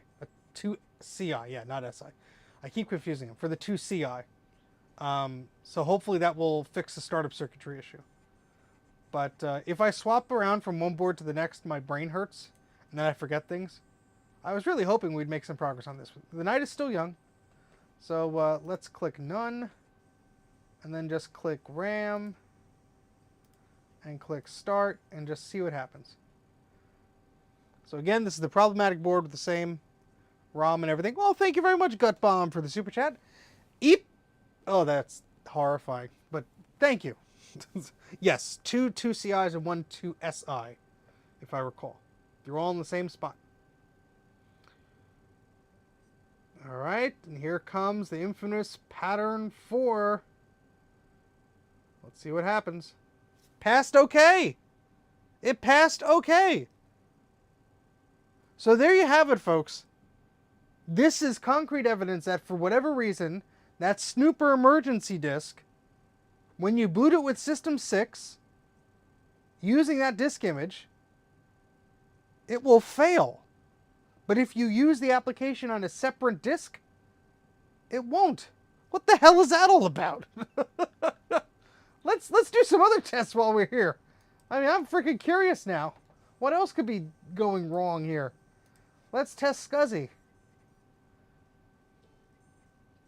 Well, that's a big no. Here I am bragging about this Snooper disk that I archived, and it's probably faulty. Now, it's... Oh. Unable to open printer port. Disable AppleTalk or other software that uses the printer port. Alright, well, let's test the modem port. I just want to see if it freezes. It's not going to pass because there's no handshake. And there it goes, it froze. Okay, so there is something weird with that. But it passed the memory test. So, what's the deal now? Do we need to replace those memory mucks thingamadoozles? I would assume no. That's an assumption. We'll probably make an ass out of you and me, but... So there's still something wrong with the serial chip or a serial connection. There's still something wrong with Scuzzy. The swim chip seemingly works, which is good. Snooper takes a pooper. Alright, so let's turn this off. Eject this floppy before I forget it's in there. Now I do have a new gear for this. I just have to get it. It's in a bag of parts, but I will do that another day. All right, so let's put this floppy drive back on the shelf, where I will promptly forget it has a bad eject gear. Because that's what we do here at Mac 84. I'm going to put this disk in the drive of the 8600. And we'll shut this machine down.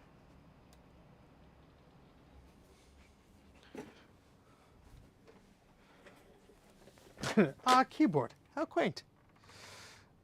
All right, so let's figure out what the heck is going on here. What in Sam Hill's going on here? I think it's time for ye old tech step again. Now everyone's screaming, no, not the tech step. What will that prove?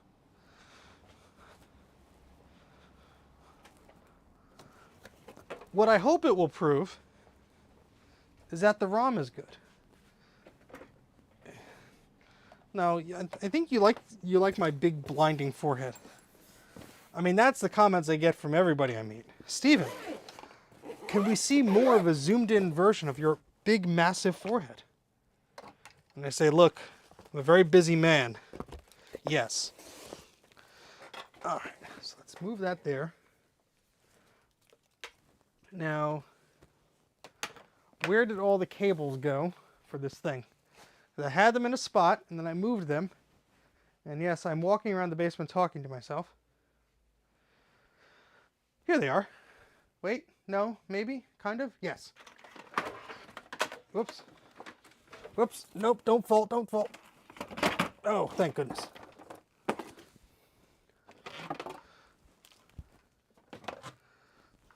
Okay. So here's all the cables for the tech step. And weekly uploads. I have videos that I've been meaning to upload for a while. And that didn't do much for me, now did it? Nope. Nope. Steven has been a busy bee. Working on other... Oh, come on. Just... You silly tripod. Just right there. Just stay there. Thank you. All right. We have this Medusa thing of cables here. Again, dropping mice right on the pavement. That's got to be good for the resale value of the house.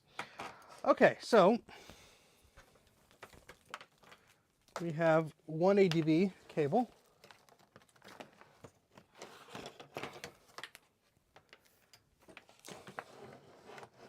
Try and make sense of this all. 1 and 2. Let's put this keyboard on the ground there.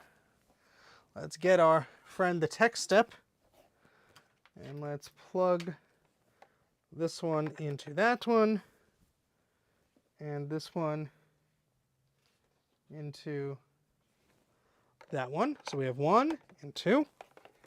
Then the printer port, eject the Scuzzy cable. Come on, buddy. The printer port is, I think, closer to the Scuzzy connector. So we have 2 serial cables here. So the printer port is going to be the one with the arrows.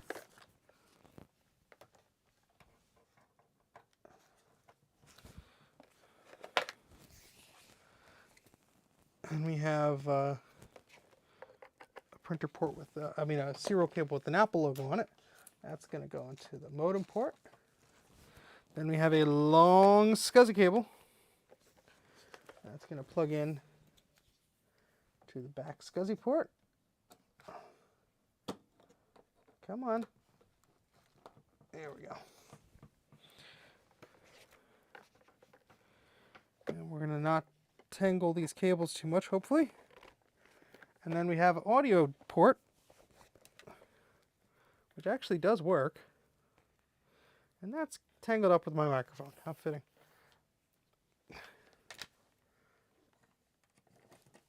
All right. I have it all plugged in. Now we just need another plug for the power adapter. Son, someday all these cables will be yours. I'm selling them on eBay. No! Why? All right. So what we have to do is carefully place this ridiculous mess of crap on the table here. And yeah, that looks fine. So we're going to turn this on, hopefully. ROM in slot A, okay, is a SE30. So we want to do the testing. It says, please turn on CPU. Okay. CPU is on. Scuzzy is missing termination. Terminate bus. CPU powered on. Initiating initiating test manager mode. And this is where we got into a problem last time. It's doing it via Scuzzy, which is not going to work because this system doesn't like things.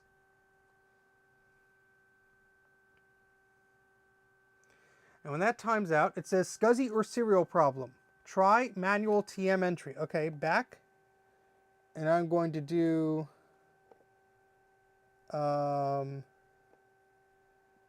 test manager. Please turn off. How do I do it manually?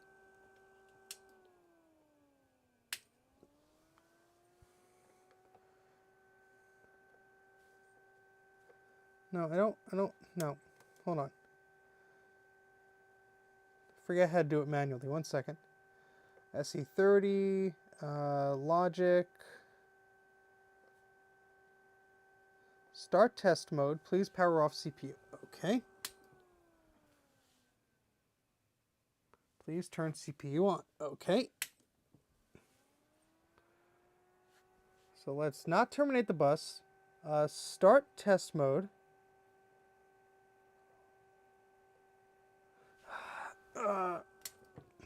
He keeps wanting me to do the Scuzzy thing. Hey, Jeremy, thank you very much for Super Chat. Yep. I think one of the ones go make dinner later on. All right, see you later, Janet. Yeah, terminate the bus. I just powered the darn thing off. Hold on. Where's the booklet? I have a book. I have a book.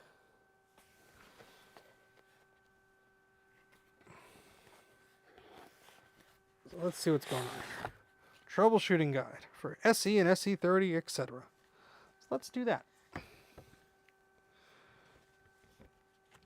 This book is in great shape. All right, descriptions, all logic tests, Macintosh Test Manager, page 5. All right, catastrophic failures in CPU, so the SE30 actually usually use the auto test. Okay, automatic entry, manual entry. A severe Scuzzy or serial interface failure may require you enter the test mode manager manually. To place the CPU in test mode manually, switch on the computer. Wait until the built-in RAM test has completed and a cursor appears on the desktop. Press the non-maskable interrupt switch. The Apple text step menus list the CPU tests in order. What the heck is the non-maskable interrupt switch? Is that on the system? The interrupt switch on the system? Hold, please.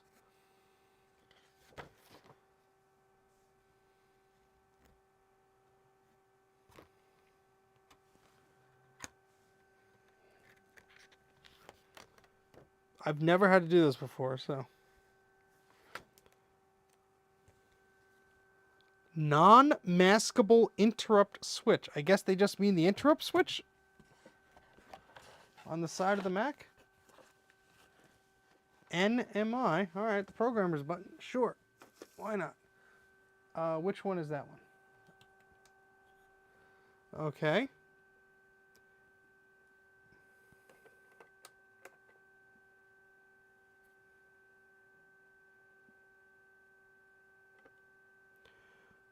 Okay, switch on the computer. Most basic functions should be checked first, for example, ROM, because the ROM does without much similar. No, see, it's still... Hold on a second. To place the CPU in test manager mode, switch on the computer. Wait until the RAM tests have completed and the cursor appears. Press the non-maskable interrupt switch. The Apple text step lists the CPU test in order priority. For example, the ROM check is the first individual logic test after all logic because the ROMs contain a test mode, without which none of the later tests run. Similarly, RAM function appears because most of the prior functions. If you run tests out of sequence, so how the hell do you? I mean, it's these instructions aren't the best of how to enter it because. All right. Well, let's just read.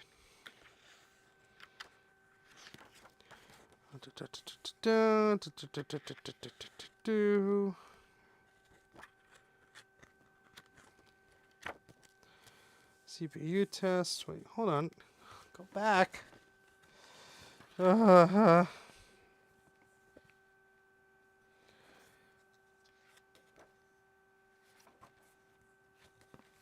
mean, that's a really crummy instruction of how to enter it manually. It doesn't really...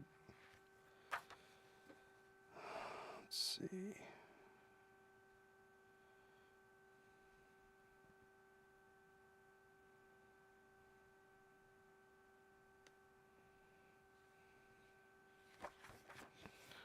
I'm just trying to figure this out.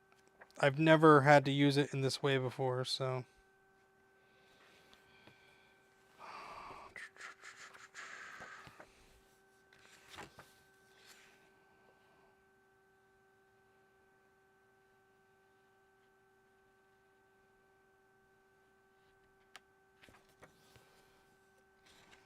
Problems.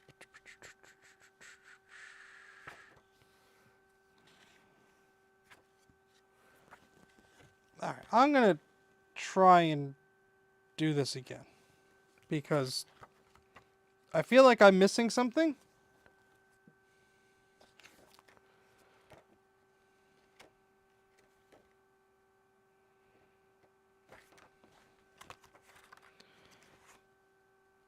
Like, I really feel like I'm missing something.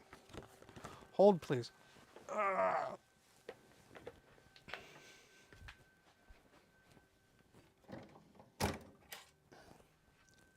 Alright, so the interrupt key, according to my little 3D printed doodad, just to make sure, the interrupt key is toward the back of the machine. So let's try this again. I'm going to turn this off.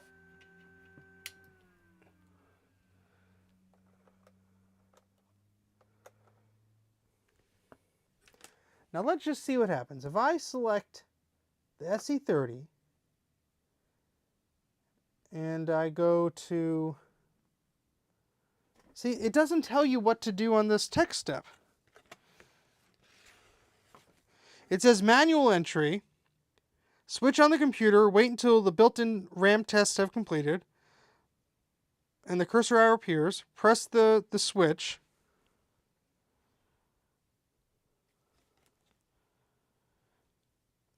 and then that's it. I mean, it's acting like it would go in there manually, but I don't think it's gonna, but we'll try.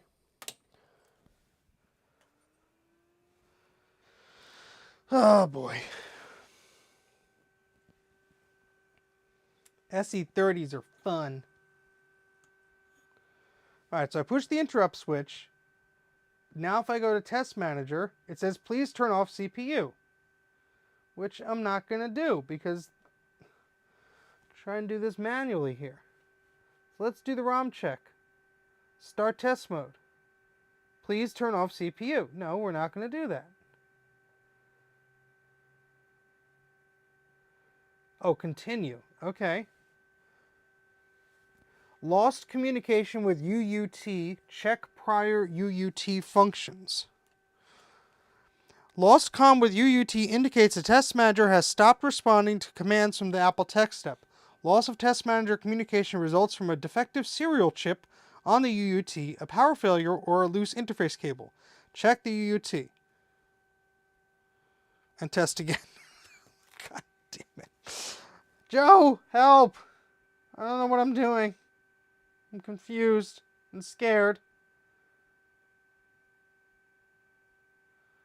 UUT timed out. Yeah, that's nice.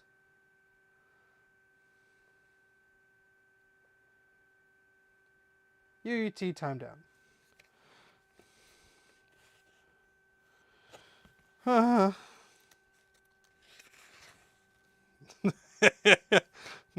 Belongs in a museum.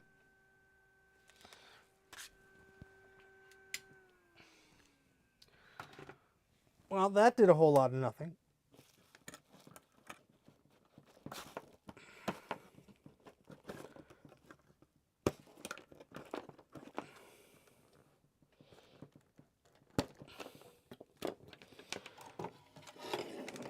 All right, so what we're going to do is go back to poking things under with the microscope, because that's about where my brain is right now, and I can't think of how to do anything else. Let's take a look at the damn cereal chips. It's for a client, it's not yours. You silly folks, you. All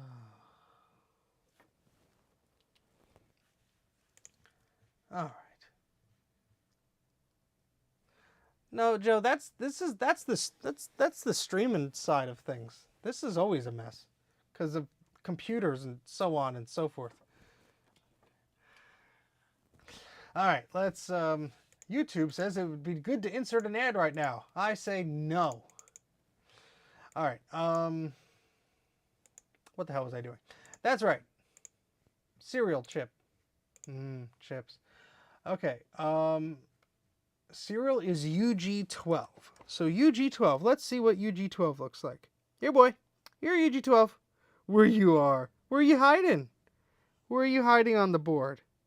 You want to go for a walk? UG7. UD12. That was it? No, UG12. Oh, there you are. Right next to the Scuzzy port. Oh, that's great. That's fantastic. Stares at his own basement and cries. Oh, boy. Okay, whoops. Drop the memory. Go back into the basket memory. All right, so let's look at this chip here. Let's see if it's as gnarly as the Scuzzy chip was. So there's the Scuzzy chip, and this is the cereal chip, UG12. Let's just see if all those little feetsies look like they're touching what they're supposed to.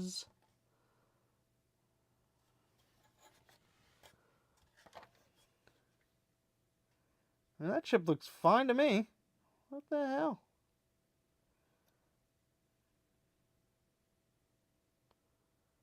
Not seeing a problem with it.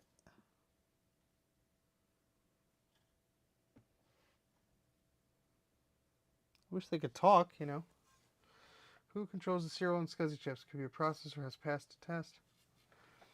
Yeah, I mean, there's a lot of things. Like, there's a serial chip, and then there's resistors and capacitors and all this junk next to it.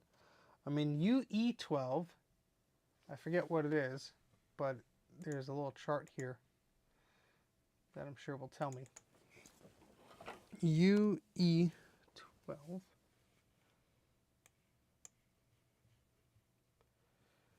Oh, where is it? Wow, this really did not help. Well, it's on this page somewhere.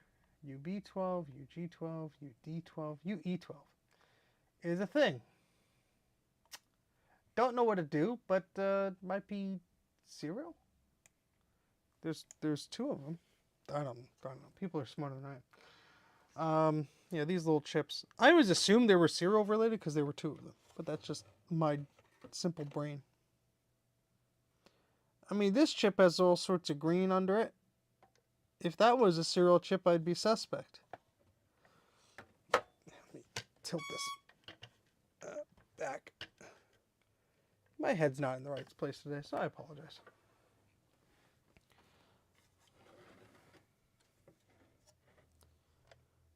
Let's just look closely, see if we can spot any single little tiny problems.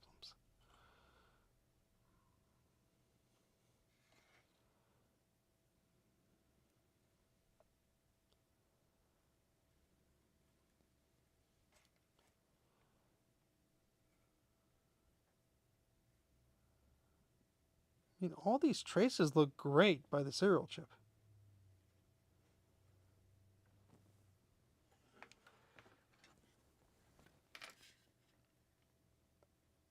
So, I mean, if it was a physical problem with the serial chip, like internally, yeah, sure, I guess.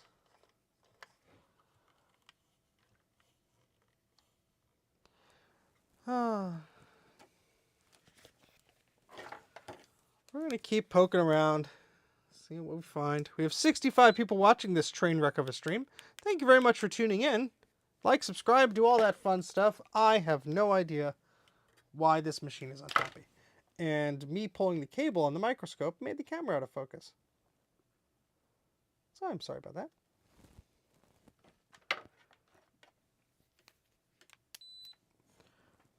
Alright, let's just start seeing if things go to where they should, huh?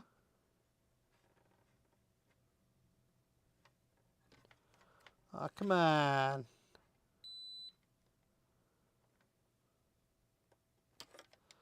There's probably schmutz on my little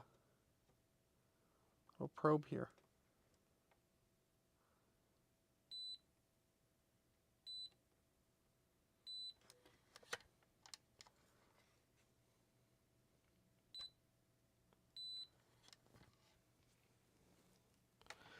Oh boy. What could be going on with you, buddy? What's wrong with you? I mean, yeah, let's see what UE10 is. UE10 would be sound. So the sound chip's a little crusty, but it does work. Then we have two Sony chips here, which I forget what they do. That's UB10 and UB11, which is a search on the thing. UB11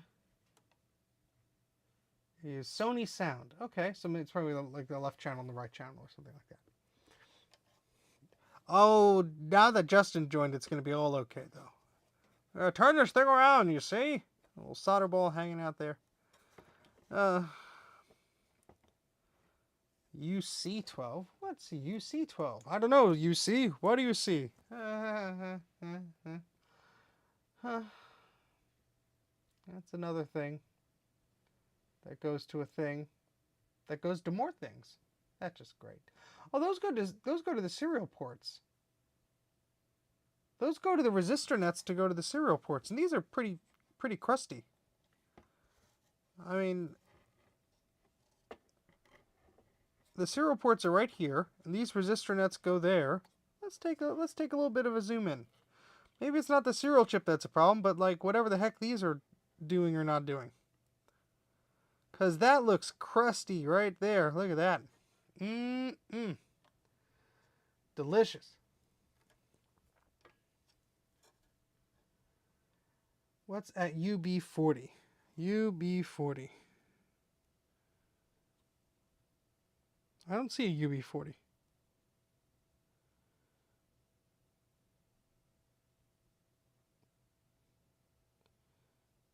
I see a lot of other UBs, but not UB40. According to the schematic, there is no UB40, so maybe whatever.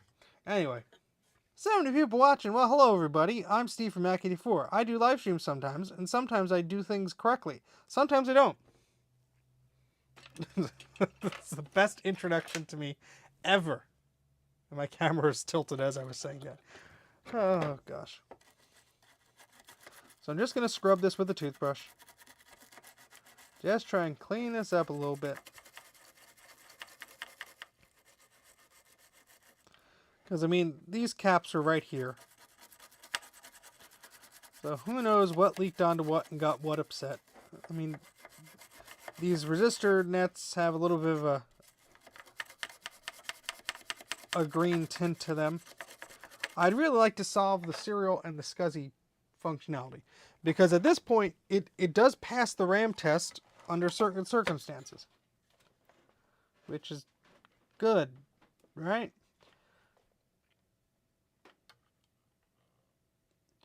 And I have a feeling I'm going to have to take all of these chips off.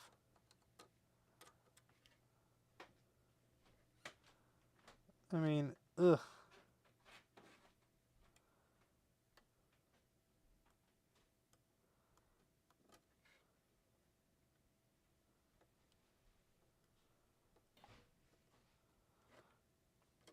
Too bad I didn't order these chips, whatever they are, if they still make them.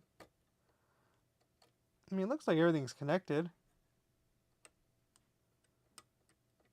That's what always the frustrating part about these things. It's like everything can look connected, but you know, if you have a fried chip, it's a fried chip. You just don't know. I mean, all these traces look okay. I mean, we have like some crud under whatever that chip is.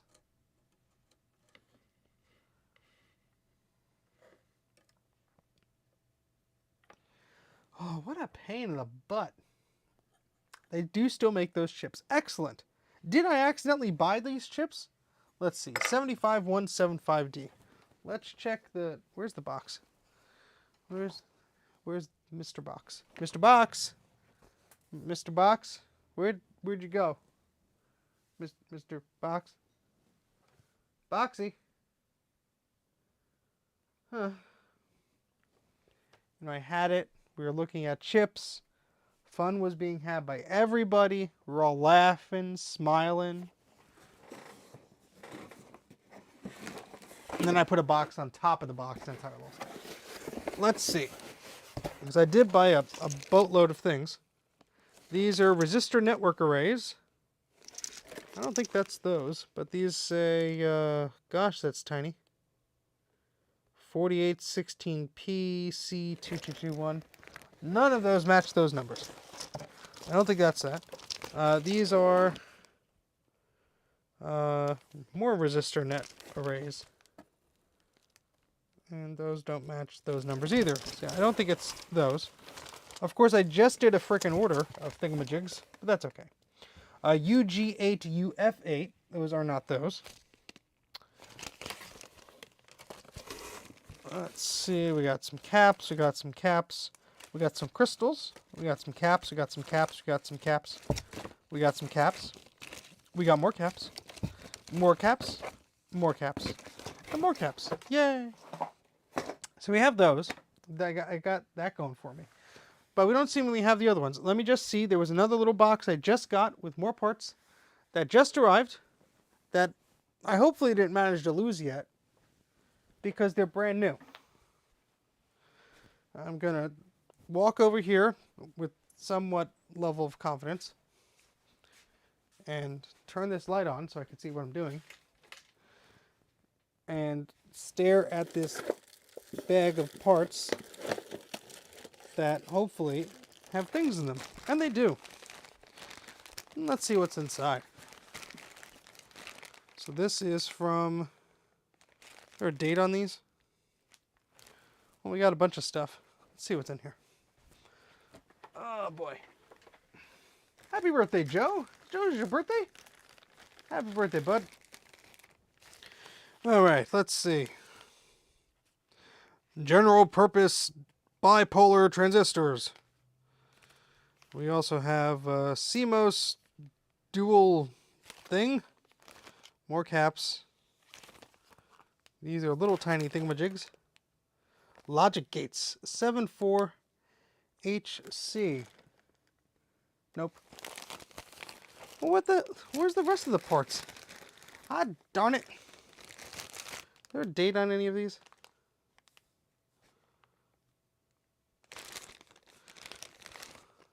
Oh, these are other. Oh yeah, these are some for that the 2SI, I think. And then what's in here? Flip-flops. Flip-flops. I'm easily amused today. And how? Oh, here we go. Here's more. Chippadoodles. UJ and UJ. Yeah, okay. No, these are the same. I just got more of them. Yeah, for the RAM Muck Steelies. So, yeah, I don't have those. I have to order those. Fan-freaking-tastic. Yesterday was your birthday. Well, happy belated birthday. I don't know why I'm talking like I'm a FUD. Oh my goodness. Just like, let me just find a bad trace or something. I mean, this chip is pretty cruddy. But that's the sound chip, and the sound works perfectly fine. Isn't that hilarious? We have a serial chip that is serialing. I mean, this one doesn't look crusty at all. If it looked half as crusty as the Scuzzy chip, I would have whipped the darn thing off and be like, hey, that's a crusty chip. But it doesn't look that bad. I mean, all things considered. But still, the serial ain't working. What should I do, folks? What should I do? Good night, Eric. I'm putting people to sleep here. Well, happy birthday, Justin. Well, what should I do here, folks? I am a bit at a loss. We got mystery crud here. I should just ultrasonic the damn board, huh? Should I just do that and move on with my life? Just ultrasonic the damn board and then just see if that miraculously fixes anything. I mean, that's pretty cruddy right there.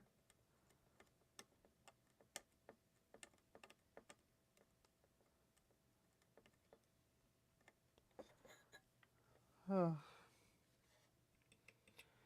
Yeah. I mean, I just don't want to start ripping off chips for no reason. I mean, these do look pretty crusty. I do have replacements for them. But miraculously, the screen seems to work, and these row of chips are usually responsible for some of the video circuitry. So even if they're pretty crummy, at least I got that going for me. I mean, at least we're not at the dreaded CMAC. We've moved past that, and now we're on other dreaded issues. So I guess I got that going for me.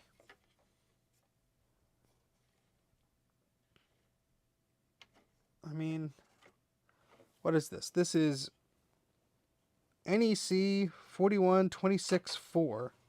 That's UC6 and UC7. Let's see what the schematics say about that. UC6. Do you see what I see? That's video RAM. Okay, UC7, also video RAM. Okay. Every part. No. No. Yeah, I'm kind of losing my patience with this. I mean, that pin 21 is supposed to touch here and it's not, and guess we could chase down that. Yeah, you know what? Let's focus on Scuzzy. Scuzzy's our friend. It's fun to say. Let's just go all out and focus on why this pin won't go to the thing. So if we turn this around, of course we can't find that pin too easily. But we're going to try. And we're going to try by desoldering things because that's what we do around here. We should turn the soldering iron first. So what I'm going to do is I'm going to get a marker over here. And put a little mark on the board. These will wash off. Put a little mark on the board.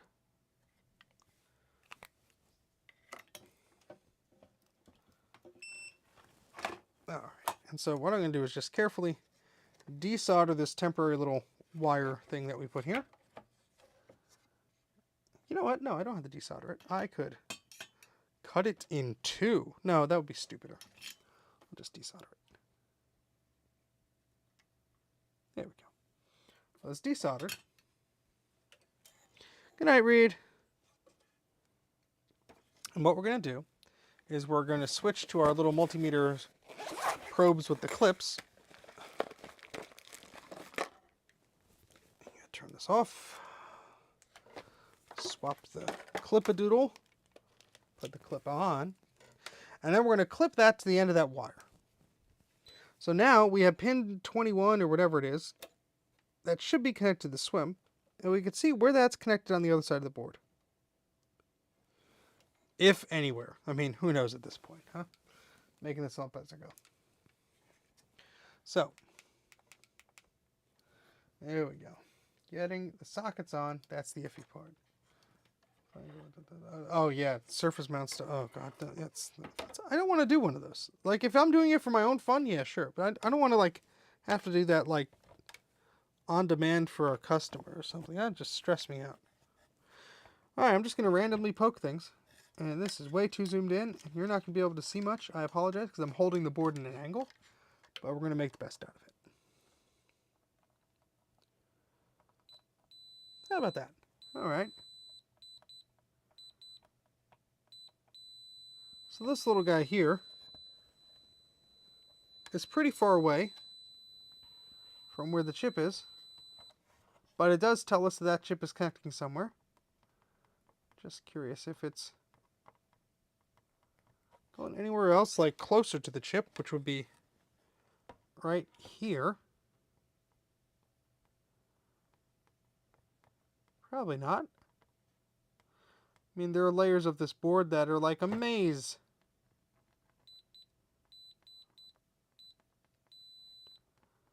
All right.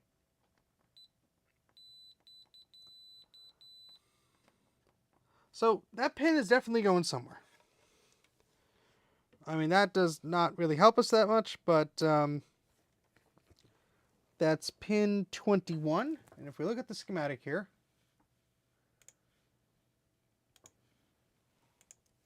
I think it was page, what page was this on?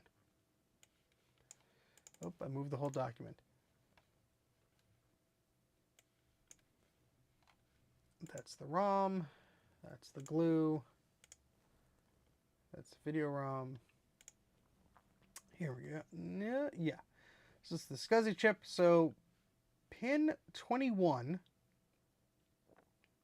is a sense line on the swim chip. Wait, no, it was like I took a screenshot because somebody asked me to do a thing. And I took a screenshot so I would not forget, but I forgot. Unless I could find the screenshot, then I won't forget anymore. Check 21 on the Scuzzy chip's connection to the swim chip. So 21 on the Scuzzy chip is supposed to go to D30. And D30 is pin 15 on the swim chip. So 15 on the swim chip. Let's do this. Let's make Bruce cry and put another wire on the thing.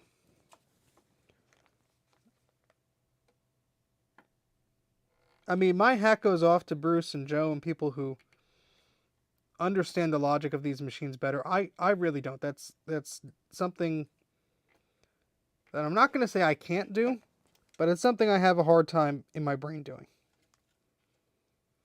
I could find traces, I could fix them, I could do that all day long. But some things are a bit more difficult to me. And I'm not going to be the best at everything. I don't have to be. But I also don't have the same tools as far as like an oscilloscope and things or whatever.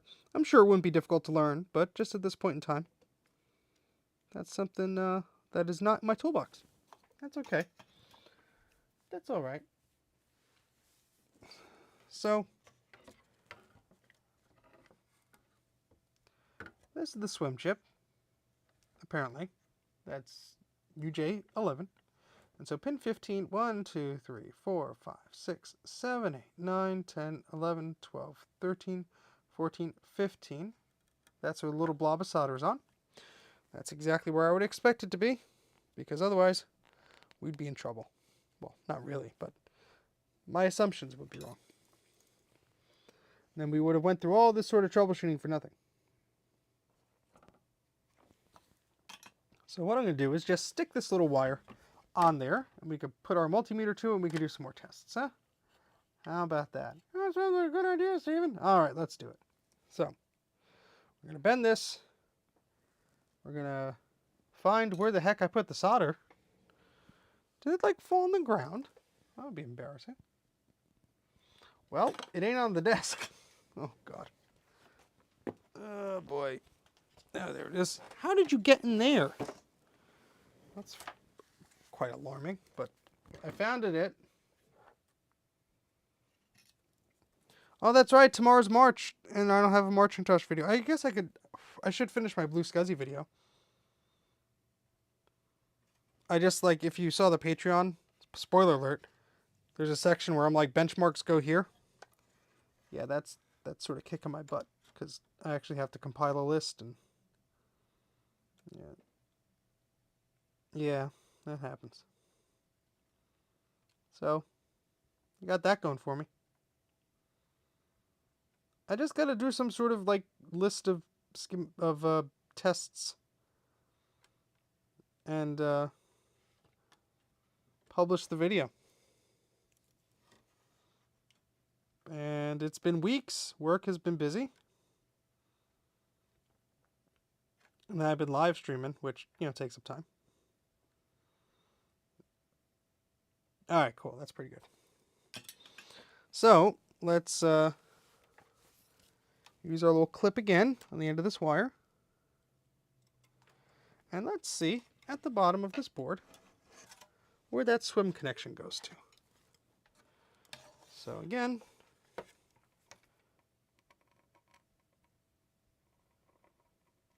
just poking around.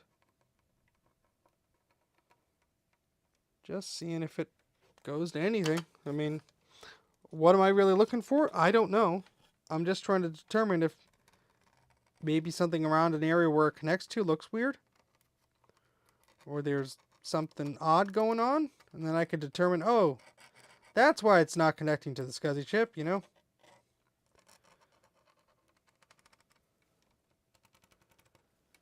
I mean, that's the floppy connector. Didn't seem to beep connected to the floppy connector. So pin 15 seemingly just goes to that, unless I could be reading the schematic incorrectly. It could go to other things too.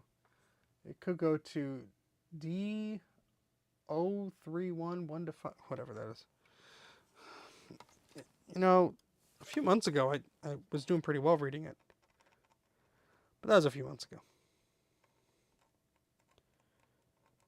Just poking around. It's not fixed, Eric. I'm so disappointed in myself. Actually, I'm not. I was doing where'd the thing go? I had a trick that I was gonna do from the Smart Cookie Kai Robinson. Let's see if I could. Here it is. So this is a very smart trick that Kai did. He took one of these little solder coils and he shoved his multimeter into one, and then he just ran this across the board and just see if anything beeped, because all it is metal. And so that just made it super easy to determine if there was continuity anywhere. You're just trying to find it anywhere. And that's what we're doing right now. Just going to roll this across the board and see if pin 15 will connect to anything. Anything at all. So far we got bubkiss.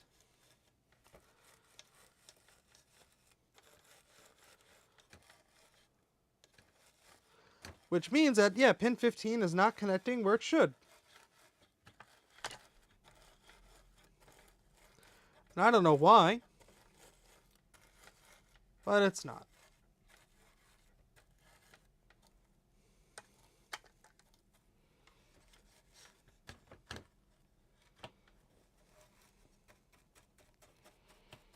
I feel like I'm painting.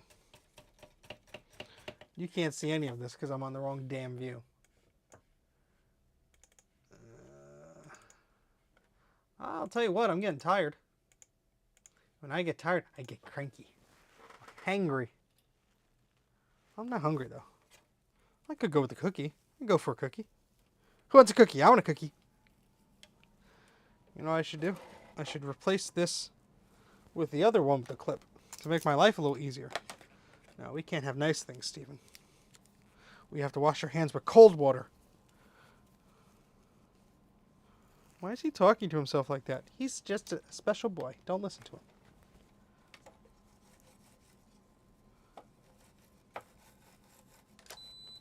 Hey! We got a beep. Where?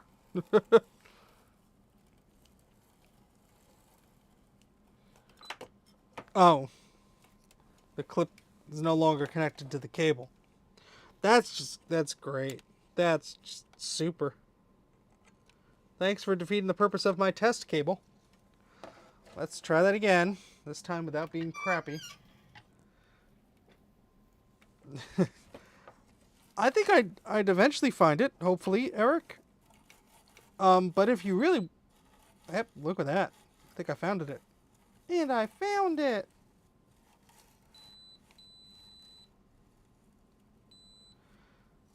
I think it's on the PDS. It's definitely by the PDS slot.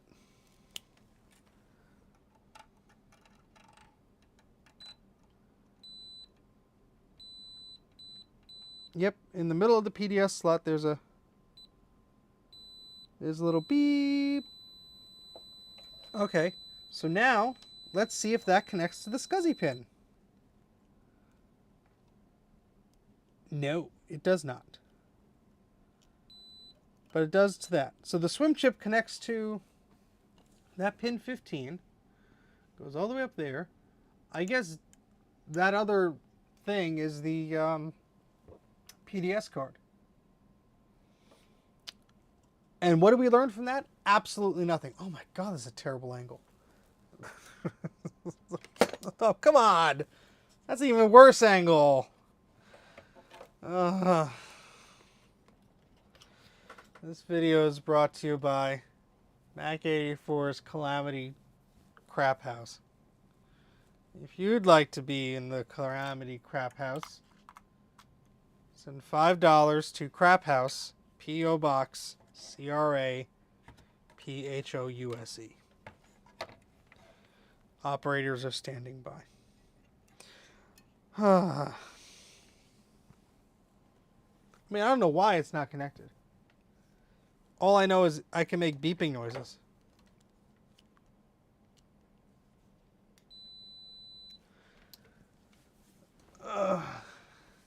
Crapfos.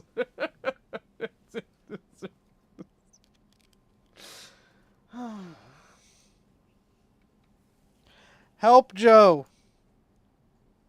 Brain stop working. Fix. Joe, fix.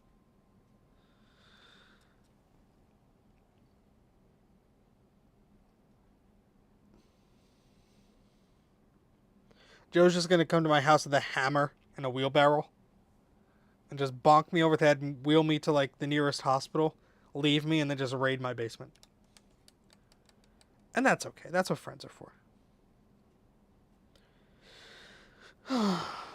See, if only there was like a little trace telling me where this should go. Yeah, that'd be nice. That'd be nice. There must be. There must be. I did bodge the pins together, and the Scuzzy bus was still not happy. I guess I could remove the swim chip, but it's currently working, apparently. The only thing that's not working is the one connection between that and the Scuzzy chip. Which I could bodge, which is fine. That's not a problem. But on another board, I had to bodge. I think it was between the Scuzzy and the glue chip. Was that it? Let's see. Let's see where else these lines go. That's the Scuzzy connector. Maybe it was the swim chip and the glue chip. Where's the glue? The glue is in my mouth where it belongs. Delicious, delicious glue. Let's see. The glue is UI8. I should really have this schematic printed out in like a huge poster. Like instead of poking around here.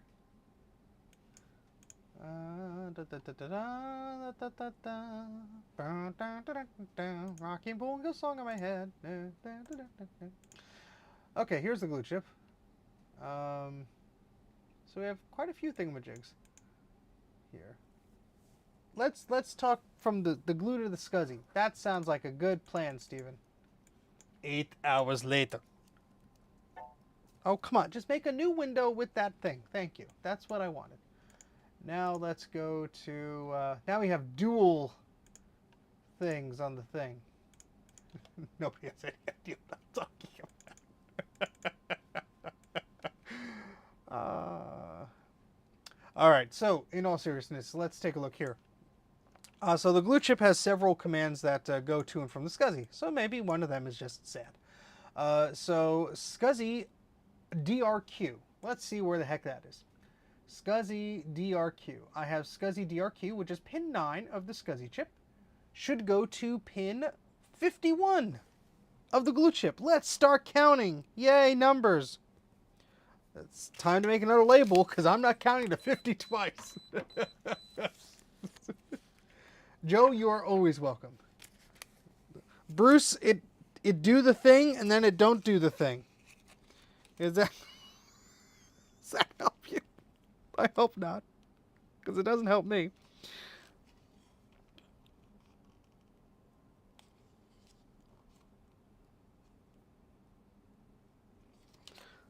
So essentially, very interesting, Bruce.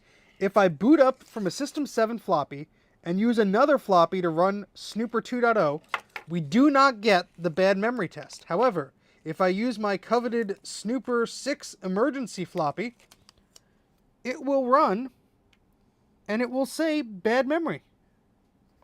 Even though the other method said no. Look at that. I made a perfect sticker. Look how perfect it is.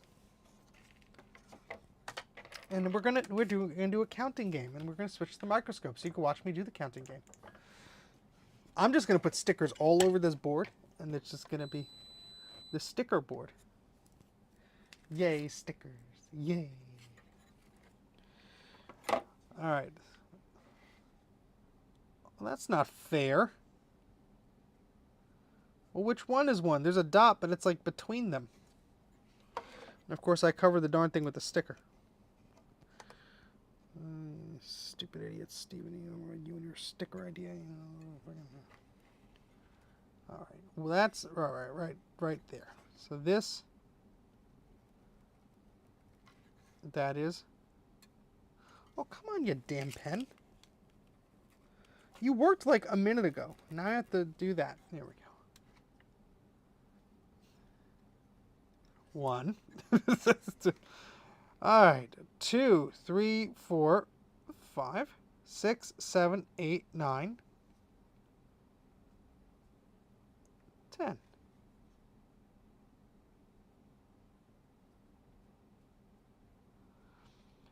$11, $12, $13, $14, $15, $16, $17, $18, $19, $20. Oh my gosh. 21, 22, 23, 24, 25, 26, 27, 28, 29, 30, 31, 32, 33, 34, 35, 36, 37, 38, 39, 40, 41, 42, 43, 44, and 40. Let's do it again. 1, 2, 3, 4, 45, 46, 47, 48, 49, 50. 50. All right, and we were counting to, let me find the thingamajig, 51. Excellent. Okay, so let's change our probes back to the normal pokey ones.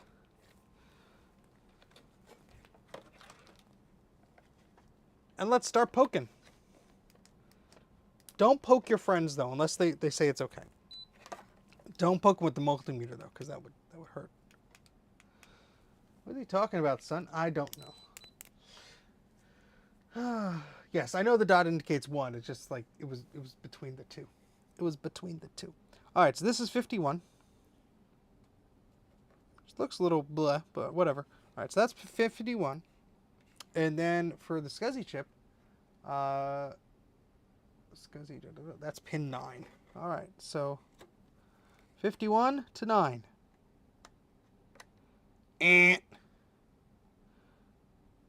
So that's a big no. Or is it? Wait, did I miscount? Because that's 50. Damn it, Steven. Let's do your counting game all over again, you dum-dum. 1, 2, 3, 4, 5, 6, 7, 8, 9, 10, 11, 12, 13, 14. Yep, that's 15. 16, 17, 18, 19, 20. Well, at least we know it's connected, but now my thing is useless.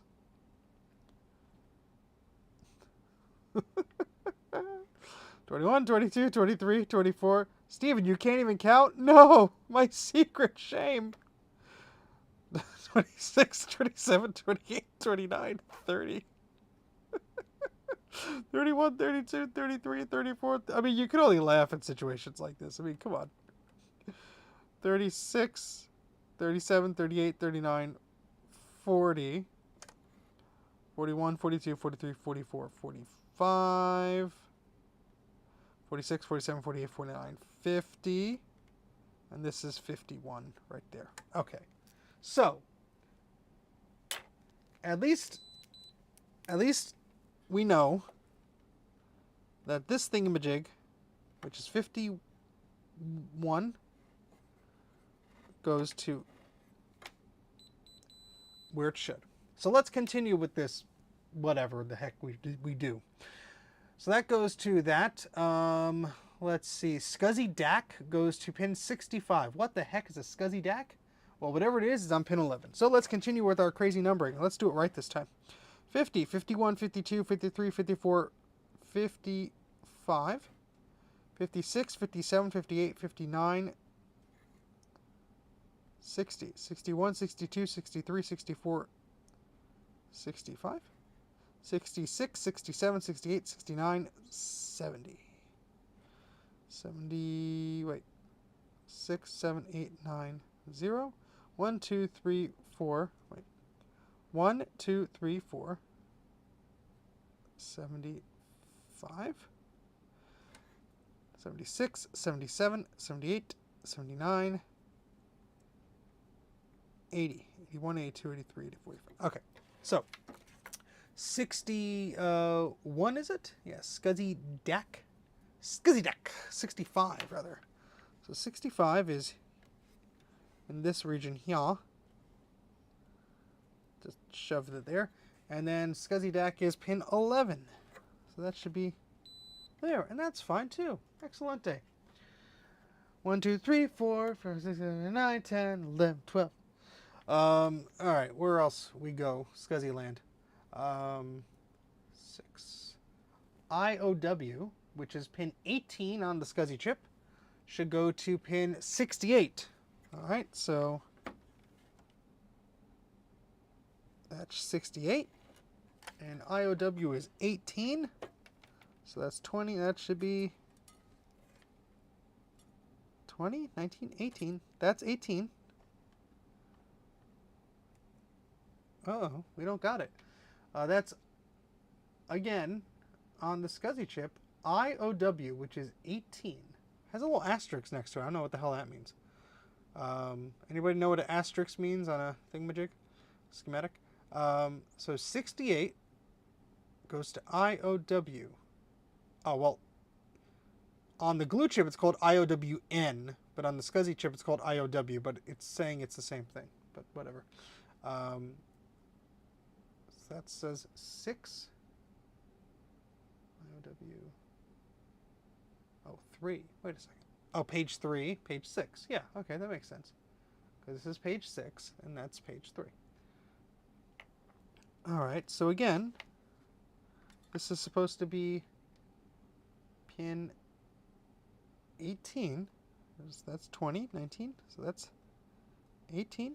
And then we go over here. And we got nothing, folks. 70. Nope. Okay, so I should be making a note of this somehow. I do have a little piece of paper, and I will start writing on said piece of paper. So, bad connection. So we have glue, Scuzzy, and that is pin 18, and the glue is 68. That's the IOW. I'm trying. I'm not taking the glue off, I can tell you that much, but it's a little bit crusty. We got some gunk there. I mean, now I'm curious. How bad does it look?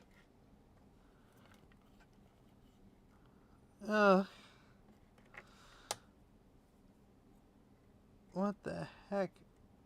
Well, we got something in there. Whatever this is. Ugh. You remember what I was talking about before? How I should just ultrasonically clean the board? Yeah, I'm starting to think I should.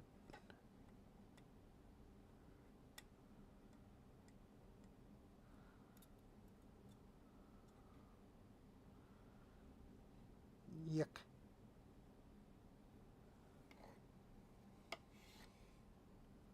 Yeah, that's what I did.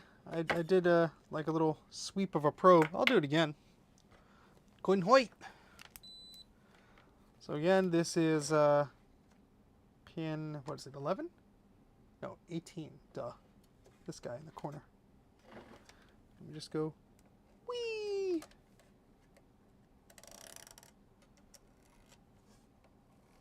Nope. Didn't do anything. Sweet. Well, not sweet, but, you know, words. Let's see if that's actually connected, because, you know, I wouldn't be surprised if it wasn't.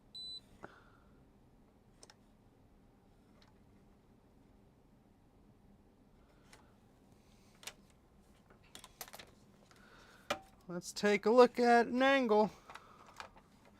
We all need a new angle on life.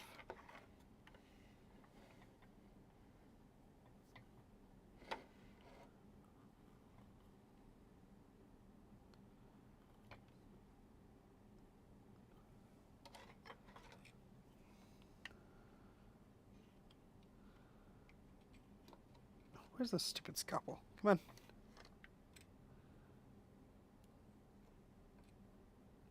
I mean, there's crud in there. Girls like swarms of things, right? Put this flat. Let me focus on this. Just gonna scrape that away a little bit just so I can do a test.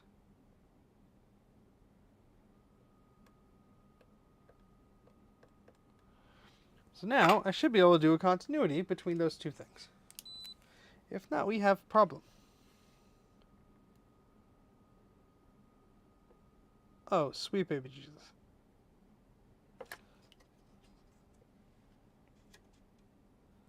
So that's just not making a connection between there and there. I mean, is it just that simple? That's just not...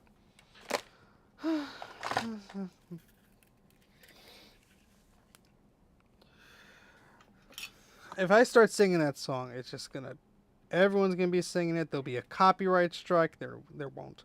You know, good song. I ordered some new flux because I was doing an order, and was it called Chip Quick or something? Probably not the best, but it was like on sale, and I was doing an Amazon order. I had to get this critical care food for the bunny because we were out, and I said, you know what, I'll try it. We'll see what happens.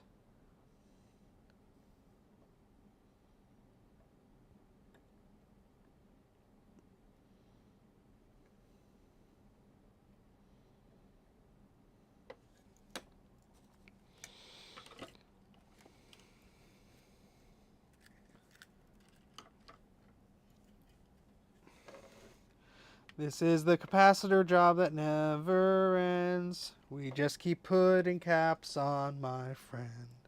Some people start and recapping it, not knowing what to do. They found rotted vias and they had no glue. Da, da, da, da, da, da.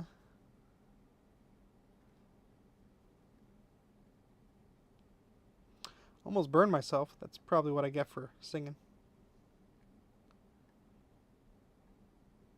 This be the stupidest bodge wire, but this is just to test my hypothesis.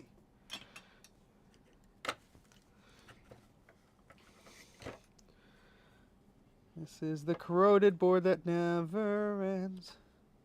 We think we found the problem, and then there's another thing, and then there's another thing, and a thing, and a thing. Oh, just cut the damn thing, you stupid. There we go. I hope nobody from my job is watching this. Like, wow, we thought that Steven guy was smart. He's losing it to an inanimate object.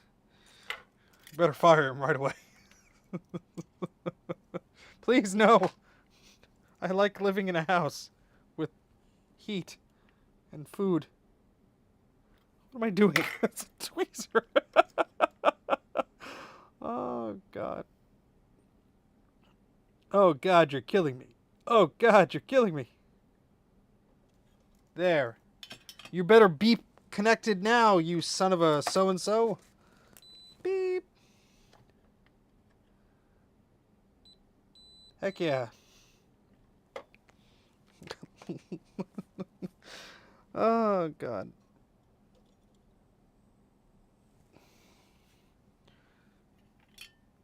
You stole my joke, which I stole from Shameless.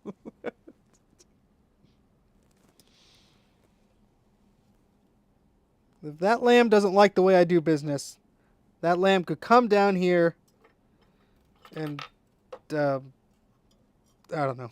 I don't know where I was going with that. Something about a puppet show. Puppet off? A puppet off. And just twist these little wires together to do a little bridge. Because we're not exactly sure why that other one's not connecting. But it's not. Oh, wire's hot. Wire's very hot. Where's the damn thing? Oh, God. We had that videotape of that song that never ends. I'm surprised my parents did not, like, leave us all in, like, an abandoned mall or something. Played that stupid tape so many times. Of course, whenever a relative or grandparents would watch us play the damn tape. Nothing better to do, of course. Because annoying your grown-up people is fun. Let's just plug it in. Let's see if the Scuzzy just magically works, because we fixed one minor thing. Let's, like, why not? I mean, I've had stupider things happen. Right? Right. All right, so... Oh, we made a mess over here because of our tech step. Let's get that out of the way.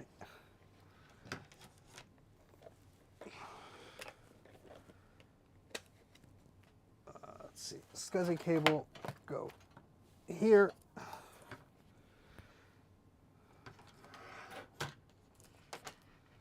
See, if you don't like do these incremental tests, then you'll magically fix it, and you'll be like, well, how did I fix it?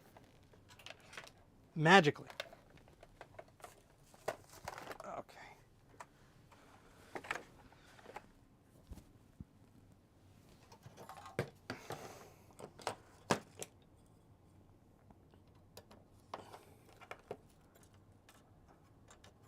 Could like the blue Scuzzy just do like a magic mode where it just fixes everything?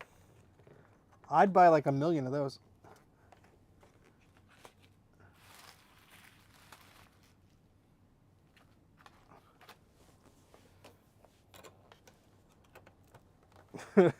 I'll just send the board to Joe and buy like one blue Scuzzy. And be like, Joe, I paid you the fee. Could you fix it? And he'd be like, no, go away. Be like, yes, sir. All right, let's see what we do now.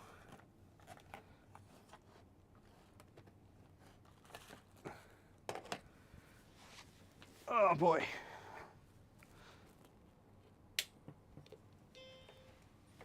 Well, it chimed.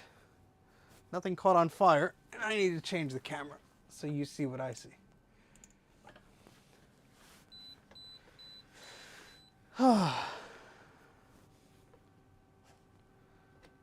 And it's not booting to Scuzzy.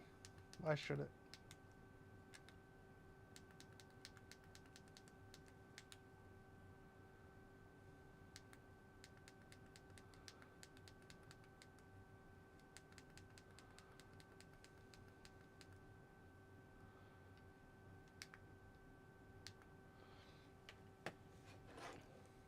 So we'll boot from the floppy MU just to see if we could, I don't know. I don't knows.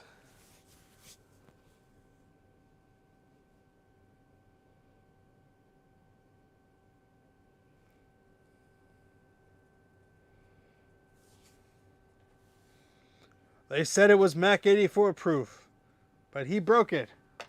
So obviously it wasn't.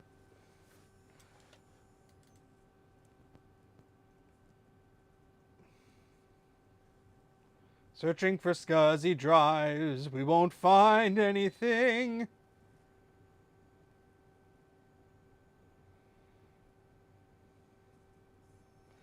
Exactly. Oh boy.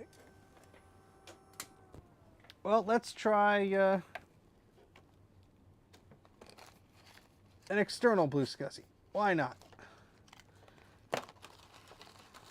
If I could like, untangle all the stuff here.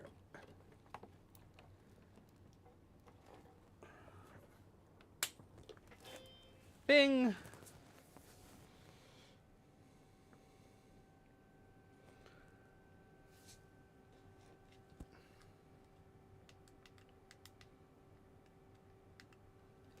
It's booting from the System 7 Disk Tools disk because it has a hard drive formatter thing. And hi. You're looking at me. This is strange.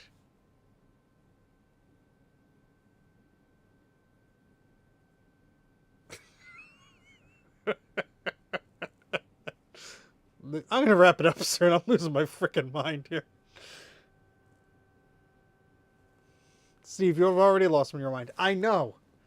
I know. Macintosh begins March 1st. Says Ron, computer videos with the $5 super chat. Thank you, Ron. Eep. Yes, Macintosh. Yay. Staring contest. Go.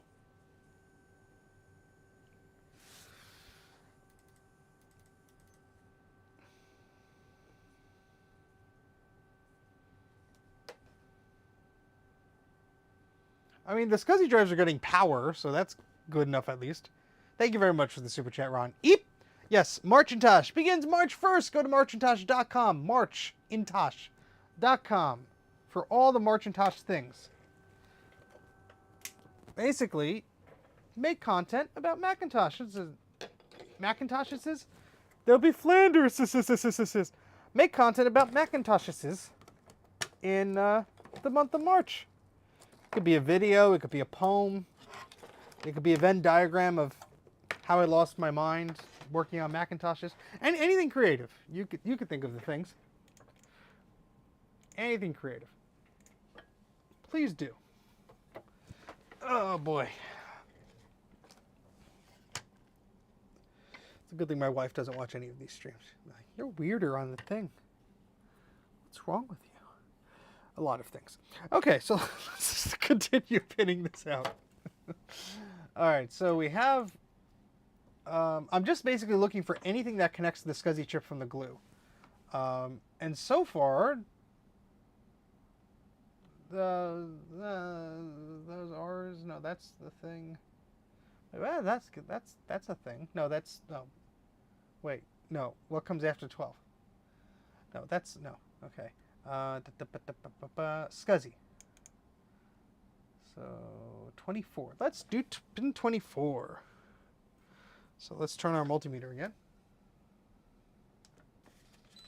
Went real fast. I went zoom. Oh, I want ice cream now. I just freaking thought it was stupid. All right, so let's test pin 24 is Scuzzy in to the glue chip. On the glue chip. So pin 24 would be what we thought was pin 25 previously. No, wait. That's before then. All right, so that would be there. And then that's Scuzzy in. Should just say, what's Scuzzy? Where is it? This is page, whatever page we're on. 2? Hold on. I have to figure this out. What thing is this? No, that's that. Where's the... All right, the glue is on page 3. Okay. So if I go to the Scuzzy guy here, which is page 6, I need to see something go to page 3. Okay, so that's 17. 17. So 17 on the Scuzzy chip.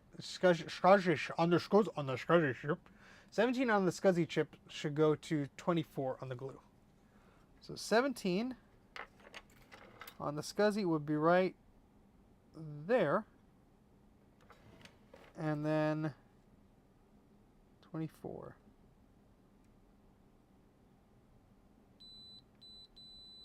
Okay, so that's connected. Great. Oh wait, we didn't go back here and test this. This was 68. 68. And this guy. Oh, damn it. Oh wait. Yay! It's now making a connection. Okay, so that, let me mark that off on my paper before I forget. So we did fix one thing. We actually did so far. Chocolate flux. Okay, so that's fine. Let's see what else. That was Scuzzy in. And now IWMN. Oh, that's the swim. Yeah, let's test that too. Why the heck not? The swim chip. IWMN.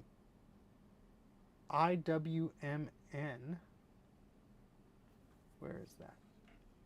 Where is that? IW. Oh no, it just says swim. Swim. Swim. I don't know where that is. That just says 6.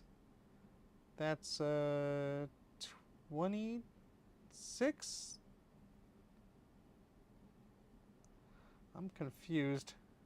No, I'm not testing that. We're just doing Scuzzy. Scuzzy. I'm saying the word Scuzzy so many times it loses all meaning. Yeah, we tested that. Scuzzy DAC we tested. Okay, so all the frickin' Scuzzy things are going to the glue chip, apparently. Well, except these... Where's IRQs? Where are those going to? It says page 6, but I don't know if it's on... Well, all that's on page 6 is the floppy controller. Where are these IRQs? So IRQ... Oh, there's multiple thingamajigs. IRQ 3. Page 3. So there are IRQ 1, 2, 3, 4, 5, 6. So there's a lot of them.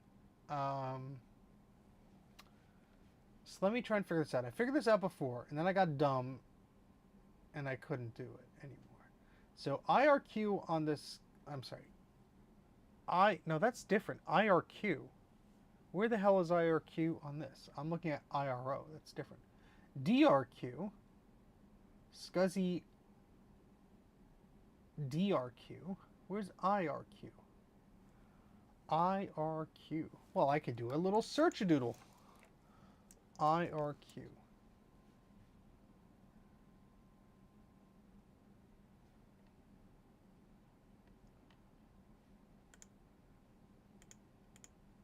IRQ. Oh. Oh, okay. So IRQ, Scuzzy IRQ. Oh, it's right there. DOI. So that's pin 8. So 8. Wait, no. That's Scuzzy IRQ. That's different. I'm so confused. Oh, boy. Steven's getting upset.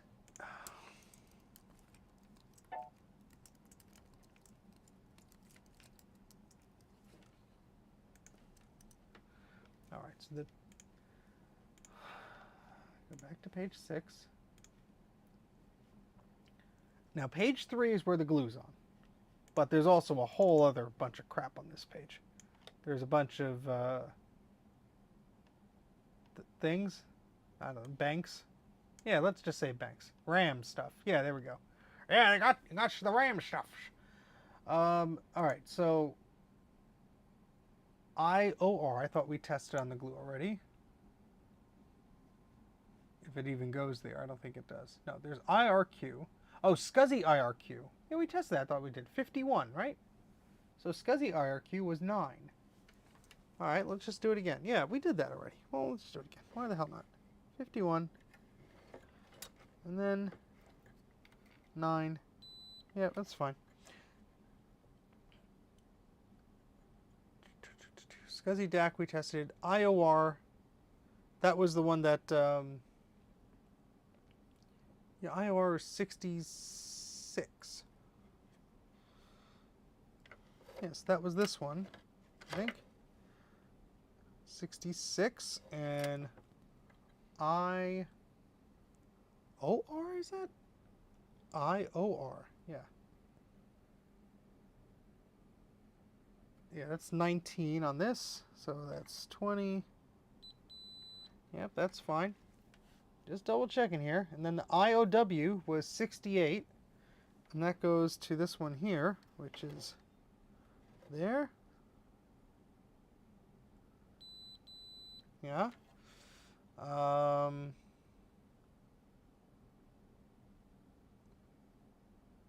Yeah.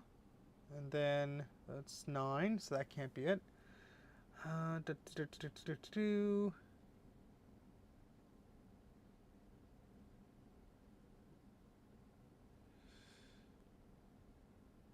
So swim, is that on this side? Yeah, that's on the swim chip. We don't have to worry about that. And Scuzzy in worked when we did that test, because Scuzzy in was pin 24 on this, and that's where's that on here? There's Scuzzy IRQ. PU, so Scuzzy IRD, Scuzzy DAC, Scuzzy. Be 17, I think. So 17 to 24. So I think we did that before. That's that, and then this would be.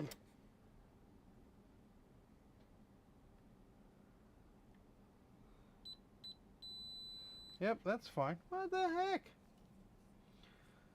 Oh boy. Tater tots. Alright, so all the Scuzzy connections seem to be going to the glue chip correctly, which is good. I guess we could just like do another little look-see and just make sure, because we made an assumption before that things worked here, and they clearly didn't, that we could just like poke around with it, because something is not happy by the Scuzzy bus. And we lifted the chip off. We didn't see anything terrible, but obviously something's going on. And if we could just get Scuzzy working, then we could use the tech step and all other sorts of things. Because I don't understand how to do it manually.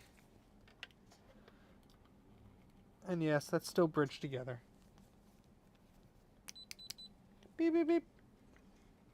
Alright, so that's going there. That's going there. That's going there. Same with that. I said, okay.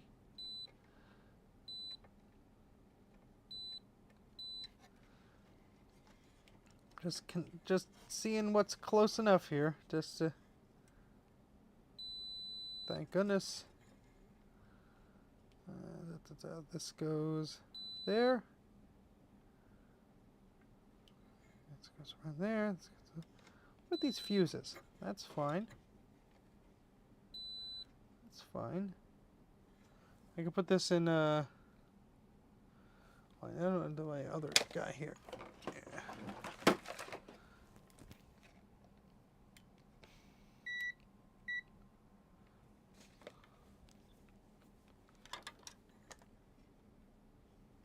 This little diode, okay? Huh?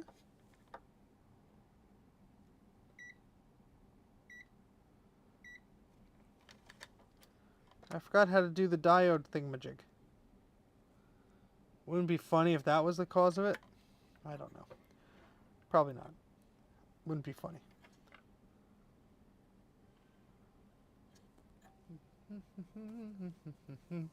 We're losing viewers left and right. We're down to 48. Oh no. What will the internet think of me? I don't know. Whatever they thought of me before. So the glue chip is pretty important. Serial chip is obviously not happy. Let's poke around that, just for funsies. I have 2 multimeters on. That's a problem. Oh gosh, it's almost 11. I should wrap this up. And I accomplished nothing.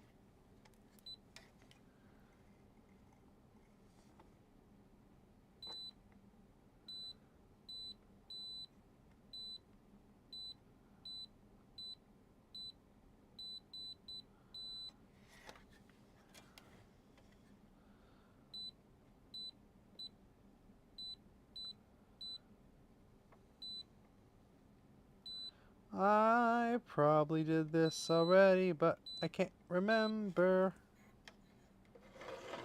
Well, no. the simple answer, Bruce, is no. We jumped a wire that wasn't connecting to the Scuzzy chip,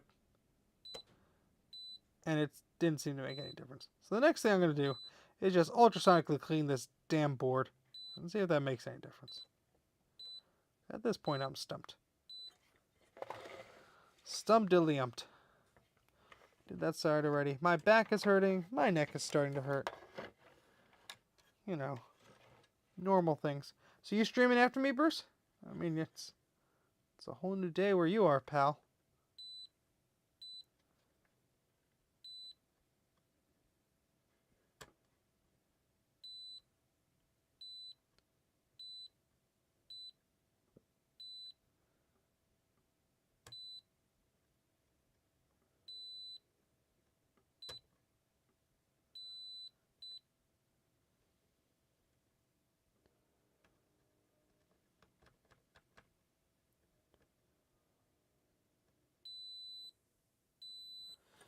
Well, everything is touching where it's supposed to go on the darn thing here.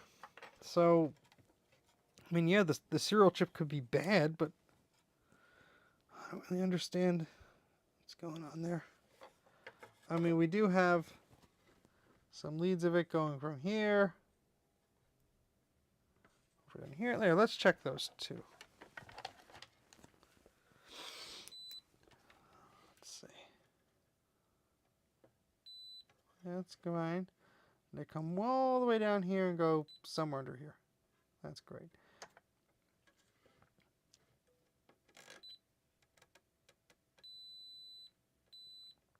Okay. Let's do that.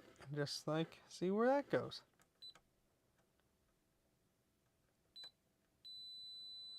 And that's connected too. Okay. So I mean, like,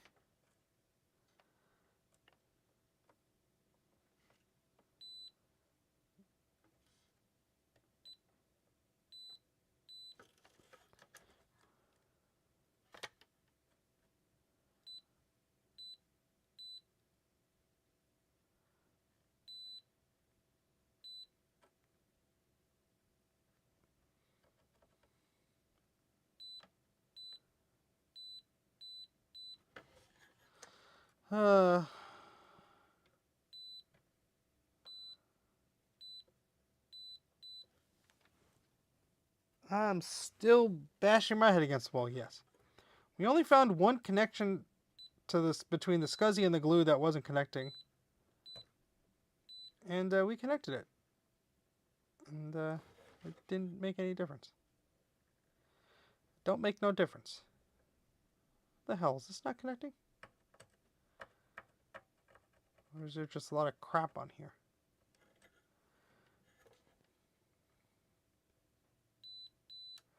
Yeah, just a lot of crap.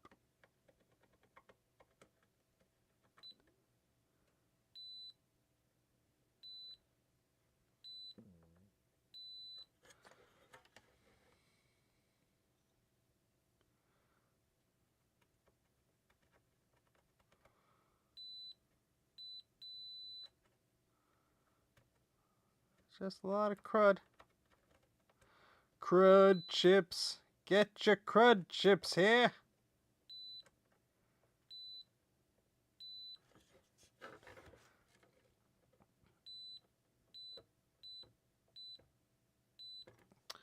Alright, well, do you have thinner probes? This might be easier kind of thing. I guess. Ooh, let's take a look-see.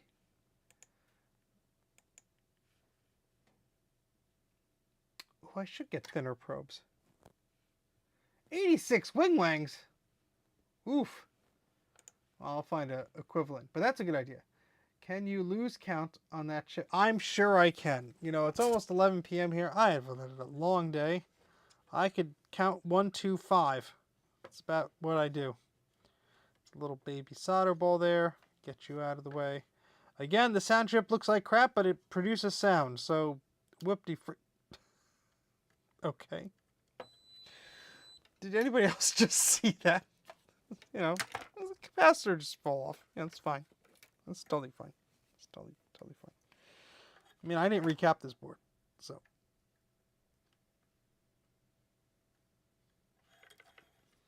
Really? Really? Really?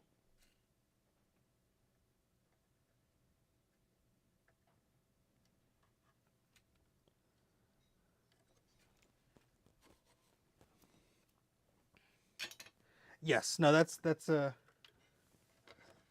very good point, Elemento. Thank you very much. I mean, that cap was a little loose, but also, like, an SE30 will technically turn on without caps. I don't know. Do not necessarily know what that cap manages, but I just touched up.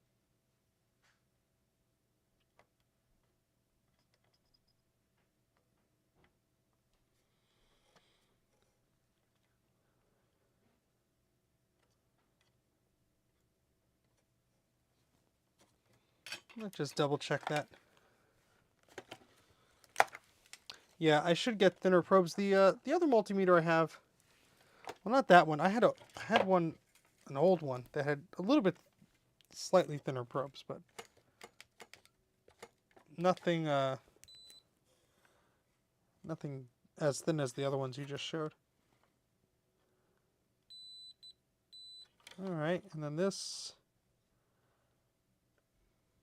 Oh, come on.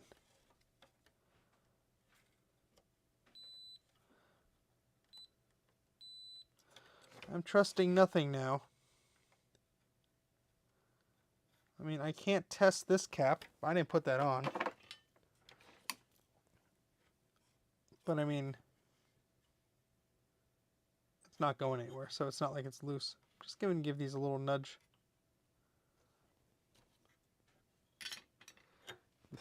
If it was the loose cap the whole time, I'd be like, what?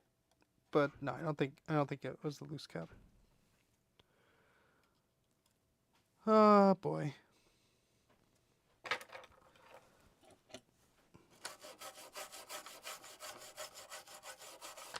Scrub-a-dub-dub.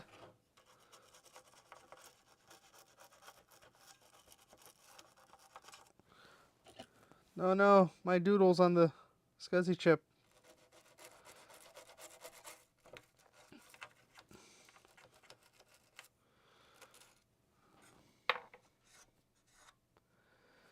Yeah, I don't know what's going on with this one. It's going to go in the ultrasonic cleaner next. And we'll see if that cleans up anything, because I'm stumped. We have memory that tests. Interesting enough, I'll say it again. If you boot up from that Snooper floppy, just from the System 6 Snooper floppy, it fails the test.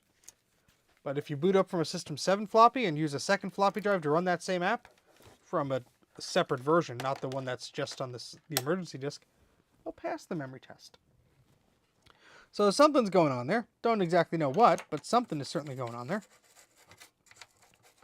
That's causing some weird stuff. So I would trust that the memory is okay now because of that. But I'm going to give it one more test. Why not? The tech step, Jay. No, the tech step failed to get into... the tech step, when I tried to do the manual mode, complained about communication issues, thus the serial chip. But from what we could tell at this point in time, from the tests I've done, the serial chip looks fine. Looks fine. It could be fried internally for all I know, though. Alright, this will be the final test of the night, I guess.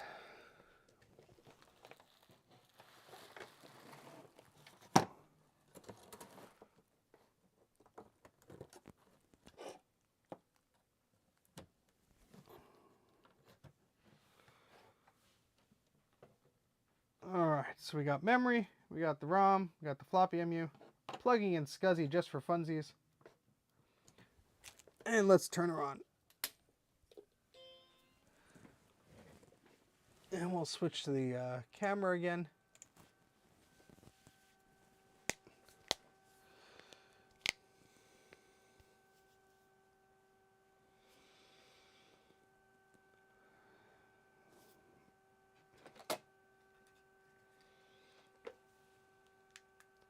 I wonder if this will... Oh no, then I have to change the boot mode of it. That's fine. Let's boot into System 7 again. It's not finding anything on the Scuzzy bus, I don't think. What a bummer, man. Yes, I've had ultrasonic cleaners cause more problems. Just like what happened on the Macintosh Portable. The Macintosh Portable has very, very thin vias and very, very thin traces. And the ultrasonic cleaner did a worse... Well, made the board worse than it was.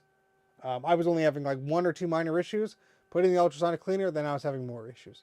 So I do not recommend it for things like the Macintosh Portable, which have these very thin vias. It can also just like remove something that was making a slight touch and making something work. So, but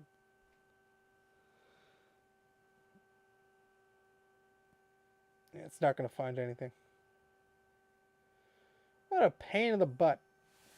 Ah. Oh, boy. Well, that's that, I suppose. We're going to have to try that again another day. Or maybe not. You know, I really don't know when to give up. And I tend to just work on these until I get frustrated. And I'm frustrated, so I don't know what's going on with that. Obviously, there's something. We'll go with that. There's something. Not exactly sure what the cause of this. There's serial issues, there's Scuzzy issues. We seemingly fixed the memory issues by just testing memory a different way. I don't know. No. We're not doing the 840. No. I'll turn off the lights behind me before I forget. Yeah, I think I'm gonna put a bookmark in it. I mean, what's interesting is at one point in time with the other ROM, the Scuzzy app opened, but it claimed the bus wasn't terminated. I mean, there could be a problem with the Scuzzy chip. I just don't have spare chips to test. I mean, I guess this is a parts board that somebody sent me, but this has a different branded Scuzzy chip on it. It's an AM53C80. I mean, I could buy chips, but that might not be the problem. We don't know. But this chip doesn't look too hot either, so I'm not really confident in that either. It could just be a bad diode or something. I mean, I guess I could test that. I thought I did, but I don't know. These problems are always blah. Yeah, I guess I am. I'm making some progress. I mean, we discovered that one connector wasn't connected on the little via next to the Scuzzy chip, so we bodged that, and everything from the Scuzzy chip to the glue chip looked okay. So at least we know that. We know that all the connections from the Scuzzy to the glue are okay, and yeah. I guess I could. No, see, the rest of the Scuzzy goes to. Wait, this goes. That goes to page 3. That goes to page. Yeah, I'm guessing that goes to the PDS slot. PU/EDP goes to a few places. Reset goes to a few places. So I have more to test on the Scuzzy chip of like where it goes, and we'll do that another night.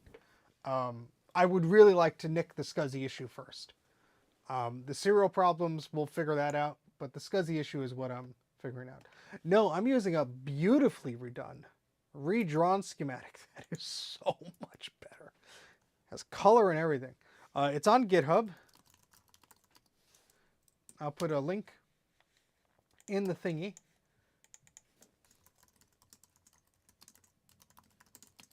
There's a link in the chat there. You basically want to go on the main page and then scroll down. It says follow this link to jump to the PDF. And then you could just, download the PDF. I actually did it one step further. I took the PDF and put it through Adobe Acrobat and made it do an OCR. So I could do a Command F and find like UJ11 or find IRQ or find D87 or whatever. I could just find those without going, oh, what page is it on? So the that way of doing that via the PDF helps. And yeah, the schematic, there are like the downloadable files, but I tried opening that up in whatever program it was last time, and I just couldn't get it to work. Whatever version I had was either too new or too old. And I would love to try that again. I really would. Yeah, I just did. I'll send that to you. I don't know how accurate the OCR is because I did a search for one thing and it didn't come up, but I mean, it was better than before. So happy to send that along. Yeah, I mean on the GitHub there's a what files are there? Boop-a-doop-a-doo. Hardware. There's a what is this? I don't even know what I'm looking at here. Because GitHub is GitHub. Artifacts, firmware. I mean, I think this is just like some of this is just like the name of things on GitHub. But if you go to the PDF directory, there's individual pages. And then there's like one PDF. Yeah. The July 2022 revision. That's the one I downloaded and did a OCR on. So, yeah. No, it's just the schematic. I didn't do footprints, etc. I burned out after drawing all the depths of 2020 lockdown. Yep, I don't blame you, bud. No worries about that. This is excellent. This really is excellent. It's a sight for sore eyes. Before I forget, I will message you the PDF file that I'm using. Obviously, take it with a grain of salt. Schematic SE30. Where is the file? Let me just find it here, and I will send that to you before I forget, because me forget. Oh, come on, iMessage. No. Don't. I clicked on the wrong thing.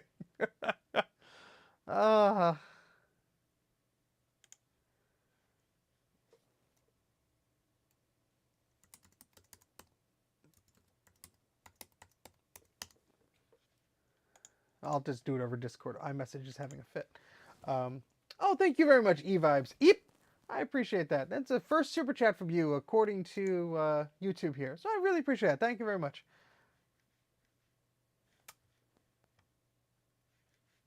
Oh, what is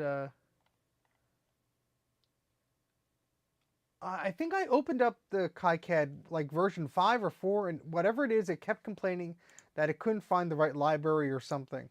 And I know we had conversations about it, but I don't know if we actually solved anything. It was just one of those things where I don't think you recalled the last time or what version you had when you had it. But all right, here we go. Let me see if this will let me just do this over the thing. Your file is too big because freaking Discord. Yeah, let's set the file limit to 8 megabytes. And you know what's 8 megabytes? Nearly every single darn photo you take on your phone.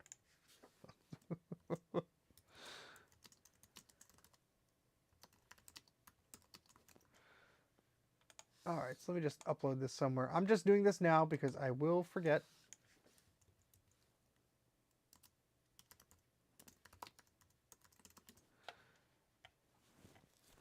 Okay, upload.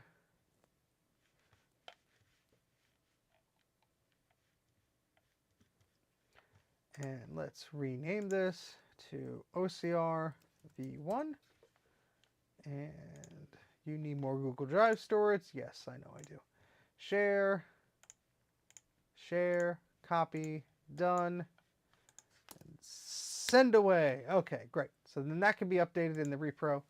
Hopefully I only like searched for one or two things that it couldn't OCR, that it didn't pick up, and it might have been like it thought an I was a 1 or something like that. But anywho, I think I'm gonna wrap this up now. Where's my Windows? I don't know where things are. Oh boy. Well, I hope everyone had fun watching me beat my proverbial head against the proverbial SE30 logic board. At least I got some progress done, I guess. Do you ever miss VCF East? I did the first time I heard about it, but ever since then I've been there. I've been going. Yeah, so I'll continue this. Maybe talk to the person who sent it to me and ask them how far they want me to go.